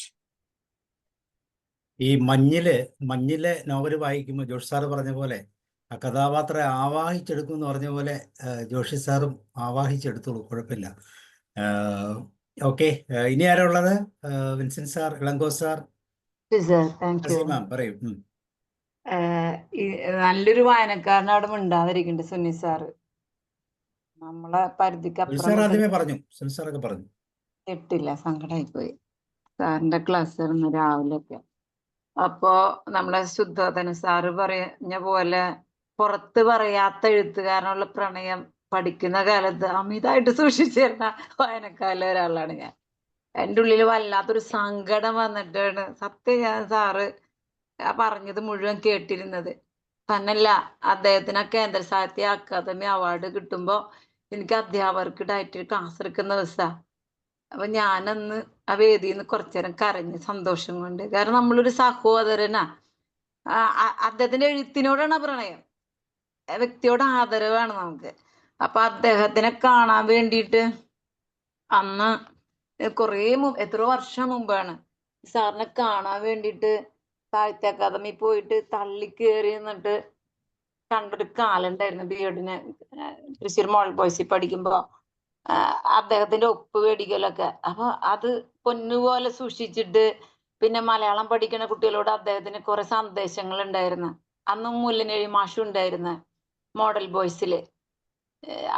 ഞങ്ങള് ചെല്ലുമ്പോ വയലപ്പള്ളി സാറിന്റെ കാലം കഴിഞ്ഞു. അദ്ദേഹം തൃശ്ശൂർ മോഡൽ ബോയ്സിലെ മലയാള അധ്യാപകൻ തന്നെയായിരുന്നു. അപ്പോ അദ്ദേഹത്തിന്റെ മഞ്ഞിലെ വിമലയും കാലും അതുപോലെ രണ്ടാമൂഴത്തിലെ ഭീമനും ആ പ്രണയമൊക്കെ മനസ്സിൽ നിന്ന് എന്താ പറയാ വിട്ടുപോകുന്നില്ല. പറയാതെ പറയുന്ന കുറെ നൊമ്പരങ്ങളും അതിലെ തറവാടും കാർന്നവരും അതിലെ ബിംബങ്ങളൊക്കെ ഒരു സിംബോളിക്കാണ് അദ്ദേഹത്തിന്റെ എല്ലാം. കാൽപ്പനികമെന്ന് മാത്രം നമുക്ക് പറയാൻ പറ്റില്ല.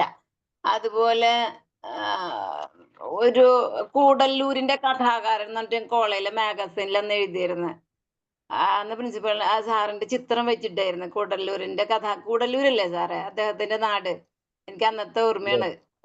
അതെ, പാലക്കാട് കൂടല്ലൂര്. അതെ, അന്നത്തെ ഓർമ്മയാണ് എന്റെ മനസ്സില്.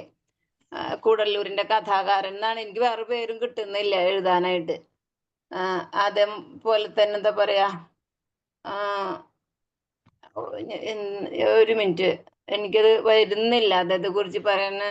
കാലത്തില് എന്താ പറയാ കുറെ കോട്ടിങ്സ് ഉണ്ട് സാറേ. അതായത് വ്യാഖ്യാനങ്ങൾക്ക് അതുകൊണ്ട് പകരം നൽകാൻ കഴിയാത്ത വ്യക്തിത്വം എന്ന് പറയാൻ പറ്റിയ ഒരു ജീവിത സബരിയാണ് സത്യം പറഞ്ഞാൽ. അദ്ദേഹത്തിന്റെ രചനയിലൂടെ അദ്ദേഹം മനുഷ്യന്റെ തന്റെ തൂലികയിലൂടെ മനുഷ്യന്റെ ചിന്തകൾക്ക് നൽകുന്ന സ്പന്ദനം. അപ്പോ ശുദ്ധോധനൻ സാറ് പറഞ്ഞ പ്രണയം വളരെ 100% സത്യസന്ധാണ്. കാരണം അദ്ദേഹത്തിന്റെ ഭാര്യ അമേരിക്കയിൽ ട്രീറ്റ്മെന്റിന് പോയ സമയത്ത് മകളെ നൃത്തം പഠിപ്പിക്കാൻ വന്ന അധ്യാപിക പ്രണയിച്ച് അദ്ദേഹത്തിന് വശംവദാക്കിയെന്ന് ഞങ്ങൾ അധ്യാപകൻ അന്ന് പറഞ്ഞു തന്നിട്ടുണ്ട്. കലാകാരനല്ലേ, നമുക്ക് ക്ഷമിക്കല്ലേ കുട്ടിയെ, എന്താ ചെയ്യാ. അതുപോലെ ദേവപ്രീതിക്കായിട്ട് അല്ല, അദ്ദേഹം മനുഷ്യന്റെ പ്രീതിക്കായിട്ട് അവനെ സന്തോഷിപ്പിക്കാനാണ് അദ്ദേഹം എഴുതിയിട്ടുള്ളതെന്നാണ് എനിക്ക് എപ്പോഴും തോന്നാറ്. അദ്ദേഹത്തെ കുറിച്ചുള്ള വാക്കുകളും അദ്ദേഹത്തിന്റെ മൊഴിമുത്തുകളും അതുപോലെ ആവാഹിച്ചെടുത്ത ഒത്തിരി. ശുദ്ധോധനൻ സാറൊക്കെ അതേപടി അദ്ദേഹം ചിന്തിച്ചതിന് അപ്പുറം ചിന്തിച്ച ആളാണ്. അപ്പൊ വായനക്കാരന്റെ തലം എന്ന് പറഞ്ഞത് എഴുത്തുകാരൻ ചിന്തിക്കുന്നതിന്റെ അപ്പുറത്ത് വായനയുടെ വരികൾക്കുള്ളിലൂടെ വായനക്കാരൻ കാണുന്ന തലത്തിലെത്തുമ്പോഴാണ് എഴുത്തുകാരന്റെ ഒരു എന്താ പറയാ ആത്മസംതൃപ്തി. അദ്ദേഹം പോലെ ചിന്തിച്ചിട്ടുണ്ടാവില്ല എഴുതുമ്പോ, ഇത്ര കണ്ട് എൻ്റെ വായനക്കാര് ഉള്ളിലൂടെ അവഗാഹം നേടൂ എന്നുള്ള. അപ്പൊ സാറൊക്കെ അതിന്റെ ആരാധന മൂത്തിട്ട് ആ അക്ഷരങ്ങൾ അതേപടി വിഴുങ്ങിയൊരു മനുഷ്യനാണ് മുന്നിലിരിക്കുന്നത് കാണുമ്പോ. അതേ മുഖച്ചായല് വലിയ സന്തോഷം സാറേ.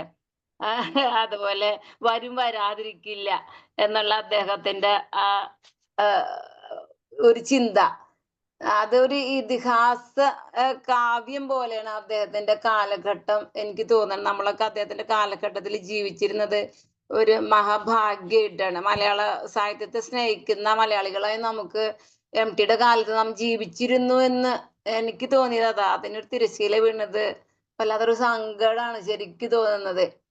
അതുപോലെ തന്നെ സമൂഹത്തിന്റെ സ്വാതന്ത്ര്യത്തെയും പിന്നെ വികാസത്തെയും പറ്റി എന്നോ രൂപം കൊണ്ട ചില പ്രമാണങ്ങളൊക്കെ അദ്ദേഹം ചില കുടുംബങ്ങളെ മുറുകെ പിടിക്കുന്നുണ്ടെങ്കിൽ അറിയാതെ അദ്ദേഹം പലരിലൂടെ ചോദ്യം ചെയ്യപ്പെടുന്നുണ്ട്. തൻ്റെ ആ രചനയുടെ ശില്പചാതുര്യം തന്നെയാണ്. നമുക്കത് അറിയാതെ വേണമെങ്കിൽ മനസ്സിലാക്കിയെടുക്കാം. മാത്രല്ല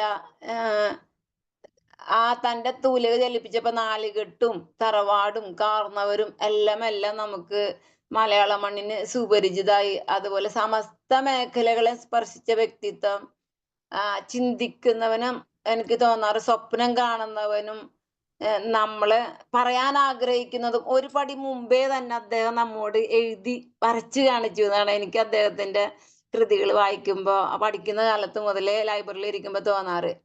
അല്ലെ, വായനക്കാരനാണ് എഴുത്തുകാരന്റെ ലോകം എന്ന് അദ്ദേഹത്തിന്റെ പ്രഭാഷണത്തിൽ പറഞ്ഞത് ഞാൻ ഓർക്കാണ്. അപ്പൊ നോബൽ സമ്മാനം കിട്ടേണ്ട ഒരു കഥാകാരനാണെന്ന് ഒരിക്കൽ എം മുകുന്ദൻ സാറ് പറഞ്ഞു കേട്ടിട്ടുണ്ട്.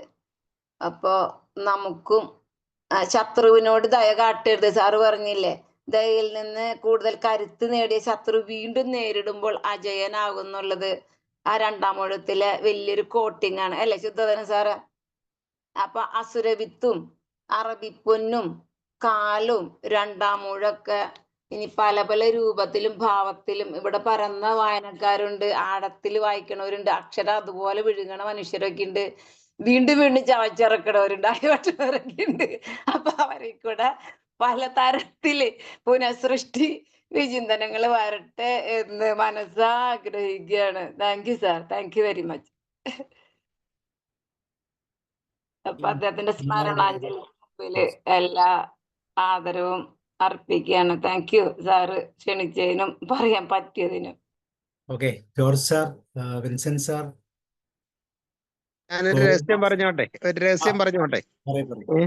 ഈ നമ്മുടെ ദ്രൗപദിയുടെ ദേഹത്തിന് താമരപ്പൂവിന്റെ ഗന്ധാണെന്ന് 2-ാം ഊഴത്തില് വായിച്ചു. അത് താമരപ്പൂവിന്റെ മണാണ്. അപ്പൊ ഞാന് വിവാഹം കഴിച്ച ആദ്യ രാത്രിയിൽ ഭാര്യയെ മണത്ത് നോക്കിയത് ഈ താമരപ്പൂവിന്റെ ഗന്ധം ഉണ്ടോന്ന് അറിയാനാ. ഇതാരും പറയണ്ട കേട്ടോ. ഇപ്പൊ കേട്ടിട്ടുണ്ടോ റെക്കോർഡിംഗ്? എല്ലാരും കേട്ടിട്ടുണ്ടാവും. ഓക്കെ, ജോർജ് സാർ പറയും. Thank you sir, thank U. MT എന്ന മഹാപുരുഷനെ കുറിച്ച് ഇത്രത്തോളം പരിചയപ്പെടുത്തിയ ഇതുവരെ സംസാരിച്ച എല്ലാവരോടുമുള്ള നന്ദി ആദ്യമേ അറിയിക്കട്ടെ. MT വാസുദേവൻ നായരുടെ ഇത്ര വലിയ മനുഷ്യൻ ഈ കാലഘട്ടത്തിൽ ജീവിച്ചിരുന്നല്ലോ. അദ്ദേഹത്തെക്കുറിച്ച് കേട്ടറിഞ്ഞിടത്തോളം വെച്ച് വലിയ ആദരവോടുകൂടി ആദരാഞ്ജലികൾ അർപ്പിക്കുന്നു. മലയാള ഭാഷ ഉള്ളിടത്തോളം അദ്ദേഹത്തെ മറക്കില്ല. മലയാളി മറന്നാലും എന്ന് പറയാതിരിക്കാൻ വയ്യ. പിന്നെ MT വലിയൊരു തിരക്കഥാകാരൻ എന്നുള്ള നിലയിൽ പലപ്പോഴും കേട്ടിട്ടുണ്ട്. MT തിരക്കഥ എഴുതിയിരിക്കുന്നത് സിനിമയുടെ എന്നുള്ള വിധത്തിൽ. സാഹിത്യ ലോകമായിട്ട് വലിയ ബന്ധമൊന്നും ഇല്ലാത്തത് കൊണ്ട്, അത്രമാത്രം കൂടുതൽ വായനകളൊന്നും ഇല്ലാത്തത് കൊണ്ട് എനിക്കതേ പറ്റിയൊന്നും അറിയില്ല. എന്തായാലും ഇത്രയും പരിചയപ്പെടുത്തിയ നിങ്ങൾ ഓരോരുത്തരോടുള്ള അകമഴിഞ്ഞ നന്ദി അറിയിച്ചുകൊണ്ട് നിർത്തുവാണ്. Thank you sir, thank you so much. Thank you. അടുത്തത് ഇനി ആരാ പറയാനുള്ളത്? Vincent sir. സാറേ, എല്ലാവരോടും ആദ്യം തന്നെ ഗുഡ് ഈവനിങ്. എനിക്ക് ഈ MT വാസുദേവനെ കുറിച്ച് എല്ലാവരും പറഞ്ഞപ്പോണ്ടല്ലോ, എനിക്ക് സത്യം പറഞ്ഞാൽ എനിക്ക് അപകർഷതാ ബോധമാണ് തോന്നുന്നത്. എനിക്കത് പറയാനായിട്ടുള്ള ഒരു കഴിവില്ല. കാരണം ഓരോരുത്തരും എന്ത് രസമായിട്ടാണ് അതിനെപ്പറ്റി അദ്ദേഹത്തെ പറ്റിയിട്ടുള്ള അറിവ്. സുധാകരൻ സാറ് കഥകളെ പറ്റി പറഞ്ഞില്ല, പക്ഷെ അദ്ദേഹത്തെ പറ്റി പേഴ്സണൽ ആയിട്ടുള്ള കാര്യങ്ങൾ പറഞ്ഞു. ഡോക്ടർ ജോഷി സാറ് പറഞ്ഞു, അതുപോലെ തന്നെ അനിൽ സാറ് പറഞ്ഞു. എല്ലാവരും പറയുമ്പോൾ അത് കേൾക്കുമ്പോൾ എനിക്ക് വളരെ വിഷമം തോന്നുന്നു. കാരണം ഞാൻ കോളേജിൽ പഠിക്കുന്ന സമയത്ത് ആദ്യമായിട്ട് പുള്ളിയുടെ ഒരു നോവൽ ഞാൻ വായിച്ചത് നാലുകെട്ടാണ്. പിന്നെ ഞാൻ വായിച്ചത് മഞ്ഞ്. പിന്നെ എനിക്ക് അങ്ങനെ ഞാൻ വായിച്ചായിട്ട് എനിക്ക് ഓർമ്മയില്ല. കാരണം ഞാൻ പിന്നെ കേരളം വിട്ട് ജംഷഡ്പൂരിലേക്ക് പോയി. 1984 ഈ 2-ാം ഊഴം എഴുതിയെന്നുള്ളതാണ് എനിക്ക് എൻ്റെ അറിവ്, 1984. പക്ഷെ ഞാൻ ആ 2-ാം ഊഴം വായിച്ചത് 2005 അപ്പോൾ അത് നിങ്ങൾക്ക് അറിയാലോ എനിക്ക് ഈ സാഹിത്യവും ഞാനുമായിട്ടുള്ള ബന്ധം എത്രയാണെന്നുള്ള കാര്യം. എനിക്ക് സത്യം പറഞ്ഞാൽ എനിക്ക് പല എനിക്ക് പല അറിവ് കിട്ടേണ്ട ഒരു ആളായിരുന്നു ഞാൻ. ഞാനത് കണ്ടില്ല, അല്ലെങ്കിൽ കണ്ടതായിട്ട് നടിച്ചില്ല. കാരണം ഞാൻ കോളേജിൽ പഠിക്കുന്ന സമയത്ത് എൻ്റെ സാറുമാരായിരുന്നു എം കൃഷ്ണൻ നായർ സാർ, വിഷ്ണു നാരായണ നമ്പൂരി, കഥകളിയുടെ ഒരു ആചാര്യൻ V Vijayan, G N Panicker, Narendraprasad, ഇവരൊക്കെ എന്നെ പഠിപ്പിച്ചിട്ടുള്ള ആൾക്കാരാണ്. അവരുടെ കൂടെ അവരുടെ ശിഷ്യനായിട്ട് ഒരു വിദ്യാർത്ഥിയായിട്ട് പഠിക്കാനുള്ള ഒരു ഭാഗ്യം എനിക്ക് കിട്ടിയിട്ടുണ്ട്. പക്ഷെ ഞാനത് ഫർദർ ഞാനത് ഡെവലപ്പ് ചെയ്ത് കൊണ്ടുപോയില്ല. എം കൃഷ്ണൻ നായർ സാറ് ഞങ്ങളെ പുള്ളി ക്ലാസ്സിൽ വന്നാൽ പഠിപ്പിക്കണ വിഷയം ഒന്ന് പുള്ളി പറയണമെന്ന്. പുള്ളിയുടെ സാഹിത്യഭാര ബലം അന്ന് വളരെ പ്രസിദ്ധമായിരുന്നു. അന്ന് പുള്ളിക്കാരൻ ഞങ്ങളെയൊക്കെ എൻകറേജ് ചെയ്യുമായിരുന്നു, പുസ്തകം വായിക്ക്, കവിത വായിക്ക്. പുള്ളി എൻ്റെ 1-2 കവിതാ പുസ്തകം എനിക്ക് തന്നിട്ടുണ്ട്. ഞാൻ അതുപോലെ കൊണ്ടുവന്ന് വെച്ചിട്ട് വായിച്ചു സാർ, നന്നായിട്ടുണ്ട് സാർ എന്നൊക്കെ പറഞ്ഞാൽ നോണ പറഞ്ഞിരുന്നു, ഞാൻ വായിച്ചിട്ടില്ല.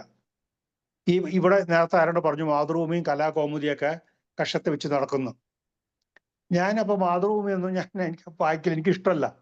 മാതൃഭൂമിയൊക്കെ എന്ന് വെച്ചാൽ ഞാൻ വായിക്കണം അതൊക്കെ ഒരുതരം എന്താ പറഞ്ഞ ഈ ബുദ്ധിജീവികളുടെ വാരികയാണെന്നാണ് ഞാൻ വായിക്കുന്നത്. ഞാൻ മനോരമ, മംഗളം അങ്ങനത്തെ ആ ടൈപ്പ് ആയിരുന്നു ഞാൻ വായിച്ചിരുന്നത്. അത് കഴിഞ്ഞ് പിന്നെ ജംഷഡ്പൂരിൽ പോയി, 71 തന്നെ പോയി. അത് കഴിഞ്ഞ് കഴിഞ്ഞാൽ പിന്നെ അവിടെ ഒന്നും കിട്ടൂല. പിന്നെ മലയാളത്തിനോടുള്ള ആ ഒരു ബന്ധവും വിട്ടു. അങ്ങനെ ആയിരുന്നു. പക്ഷെ ഇപ്പൊ എനിക്കിതൊക്കെ കേൾക്കുമ്പോണ്ടല്ലോ സാറ് സത്യം പറയാണ്, ഈ സാറിന്റെ ഈ നമ്മുടെ ഈ സാബു സാറിന്റെ ഈ വേദി ഉണ്ടല്ലോ, ഈ വേദി ഇത് ശരിക്കും പറഞ്ഞാല് ബുദ്ധിജീവികളുടെ വേദിയാണ് സാറേ. ഇത് നമ്മൾ ഇവിടെ ഒതുങ്ങേണ്ടതല്ല. കാരണം ഇതിൽ വരുന്ന ഈ നമ്മളുടെ സ്റ്റോറി തെറാപ്പിയും ഇതും ഒക്കെ ഉണ്ടല്ലോ, ഇങ്ങനത്തെ കാര്യങ്ങളൊക്കെ എന്തുമാത്രം അറിവുകളാണ് കിട്ടുന്നത്. അതുപോലെ തന്നെ എന്തുമാത്രം അറിവുകൾ ആണ് ഓരോരുത്തരും പങ്കുവെക്കണം എന്നുള്ള കാര്യം കേൾക്കുമ്പോൾ സത്യം ഞാൻ വീണ്ടും ആ അപകർഷതാ ബോധം എന്നിൽ വരികയാണ്. എനിക്കൊന്നും പറയാൻ പറ്റണില്ലല്ലോ എന്നുള്ള. അത് വളരെ thank you sir, thank you very much. വളരെ ഇതുപോലത്തെ ഒരു ഇതിന്റെ എനിക്ക് പറ്റുന്നിടത്ത് രസായി പറഞ്ഞത്. ഇത്ര നല്ല അധ്യാപകരെ കീഴിൽ പഠിക്കാൻ പറ്റില്ല, എല്ലാ ഭാഗ്യം എല്ലാവർക്കും ഉണ്ടാവില്ല. ഇതൊക്കെ മഹാഭാഗ്യം. അല്ല ഭാഗ്യം കിട്ടി, പക്ഷെ മത്സരി ഞാനത് സാറ് അത് എല്ലാ ദിവസവും വന്നാൽ മതി, ഇത് നമ്മൾ ചെയ്യാൻ ശരിയാക്കി പറ്റിയില്ല, തരാം. അത് ഡെവലപ്പ് ചെയ്യാൻ പറ്റിയില്ല.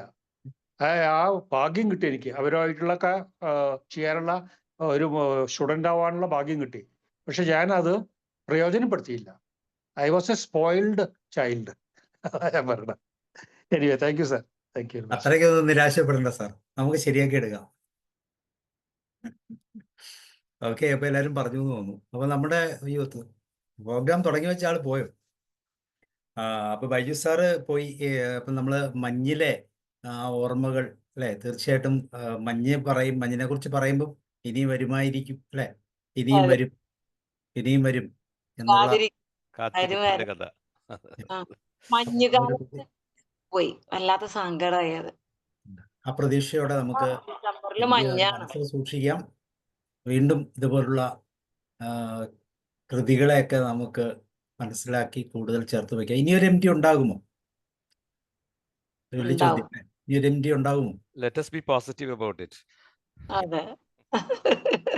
എങ്കിലും ഇത്ര നിറവാർന്ന അല്ലെ, പ്രത്യേകിച്ച് നമ്മളൊക്കെ സമൂഹം മാറുന്നതനുസരിച്ച് ഇന്നത്തെ അങ്ങനത്തെ എഴുത്തുകാരൊന്നും അത്ര രീതിയിലില്ല. ആ രീതിയില്ല, അതിനെ പ്രശംസിക്കുന്നവരും ഇല്ല. അല്ല, നമ്മൾ ആ ജനറേഷനിലുള്ള ആയതുകൊണ്ട് നമുക്ക് ആ ഒരു പ്രത്യേക സ്നേഹവും ഇഷ്ടമൊക്കെ വന്നു. ഇത് പുതിയ ജനറേഷൻ എന്ന് പറയുമ്പോഴേ നമ്മളൊന്നും ഇല്ലാതെ ഒരു കാലഘട്ടത്തില് അതെ വ്യത്യാസങ്ങൾ വരും. വേറെ രീതിയാണ്. അതെ. അല്ല സാറേ, ജോഷി ജോസഫ് സാറ് പറഞ്ഞ പോലെ ഇപ്പോഴത്തെ വായനക്കാരെ എഴുത്തുകാരെ പറ്റി നമുക്ക് വലിയ വിവരമില്ല, അധികം അറിവില്ല. എന്ന് വെച്ചാൽ പ്രസിദ്ധരല്ല. നമ്മൾ പണ്ട് ഈ പറഞ്ഞ പോലെ തന്നെ ഈ കലാകൗമുദിക്ക് വേണ്ടിയിട്ട് കാത്തു നിന്ന പോലെയോ ഇല്ലെങ്കിൽ M മുകുന്ദന്റെയോ ഒക്കെ വേറെ അങ്ങനെയുള്ള ആ നോവലിസ്റ്റുകളുണ്ടല്ലോ, അവർക്ക് വേണ്ടിയിട്ട് കാത്തു നിന്ന പോലെയുള്ള ഇപ്പൊ നമ്മൾ ആരെയും എനിക്കറിഞ്ഞൂടാ. ഇപ്പോഴത്തെ പുതു തലമുറയിലത്തെ എഴുത്തുകാരെ കുറിച്ച് എനിക്ക് വലിയ വിവരമൊന്നുമില്ല. പക്ഷെ ഞാൻ പറയാണ്, അന്നത്തെ ആ ഒരു ഇത് ഇപ്പൊ കിട്ടണില്ല എന്നുള്ള കാര്യം സത്യമാണ്. എല്ലാം ഓൺലൈൻ എഴുത്തല്ലേ. അതില് അദ്ദേഹം 2-ാം ഊഴത്തിലല്ലേ ശുദ്ധോദന സാറ് പറയുന്ന അസംതൃപ്തമായ എന്താണ് ആത്മാവിന് വേണ്ടി വല്ലപ്പോഴും എന്താണ് വീണ് കിട്ടുന്ന ആഹ്ലാദത്തിന് വേണ്ടി, ആ സുലഭ നിമിഷങ്ങൾക്ക് വേണ്ടി, എൻ്റെ സ്വാതന്ത്ര്യത്തിന് വേണ്ടി ഞാൻ എഴുതുന്നു എന്നൊക്കെ അതിലുണ്ടെന്ന് എൻ്റെ ഓർമ്മ. ഏതില്? രണ്ടാം ഊഴത്തില്. പ്രണയാണല്ലോ വിഷയയില്.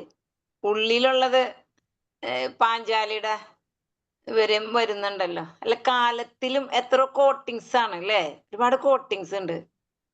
Thank you sir. ഓക്കെ, അപ്പോൾ നമുക്ക് വൈൻഡപ്പ് ചെയ്യാം. Thank you. അപ്പോൾ അന്ന് MTയെ അത്രമാത്രം ആരാധിക്കുന്ന, സ്നേഹിക്കുന്ന നിങ്ങൾ ഓരോരുത്തരുടെയും മനസ്സിൽ നിന്ന് ഉയർന്നു വന്ന ആ വാക്കുകൾക്ക് അത് MT തന്നെ തീർച്ചയായിട്ടും സ്വീകരിക്കട്ടെ എന്ന് ആത്മാർത്ഥമായി അല്ലേ പറഞ്ഞുകൊണ്ട്. സുധാൻ ഡോക്ടർ എന്തെങ്കിലും പറയാനുണ്ടോ? ഒറ്റ വാക്കും കൂടെ സർ.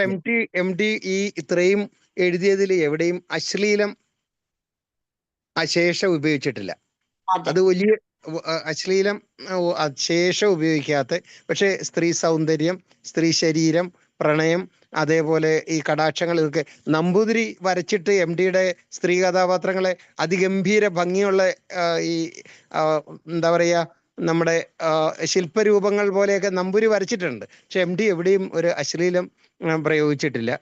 അത് എടുത്തു പറയേണ്ട ഒരു കാര്യമാണ്. കാരണം ഈ അത്യന്താധുനികതയൊക്കെ വന്ന് പ്രചണ്ഡമായിട്ട് അടിച്ച് തകർത്തപ്പോഴേക്ക് അവരെല്ലാം ആർത്തവരക്തവും ഈ വേണ്ടാത്ത സ്ത്രീ ശരീര വർണ്ണനയിലൊക്കെ പോയപ്പോൾ എവിടെയും ഈ തറവാടിയായിരുന്നു അദ്ദേഹം. ആ എഴുത്തിൽ ഒക്കെ അങ്ങേയറ്റം മിതത്വം പുലർത്തിയിരുന്നതാണ്. അത് ഞാൻ പറയാൻ വിട്ട ഒരു കാര്യമാണ്. അതില് സുമിത്ര വരുന്നത് കാലത്തിലല്ലേ സാറേ? എനിക്ക് നിന്നെ ഇഷ്ടമായിരുന്നു. സുമിത്ര വീണ്ടും വികൃതമായി ചിരിച്ചു. ഇഷ്ടം അതവിടെ നിൽക്കാണ്. Thank you. Thank you sir. Thank you. So okay, thank you once again. നമുക്ക് വീണ്ടും കാത്തിരിക്കാം മറ്റൊരു MTക്ക് വേണ്ടി. See you and good night. Bye. Thank you sir. Thank you. Good night.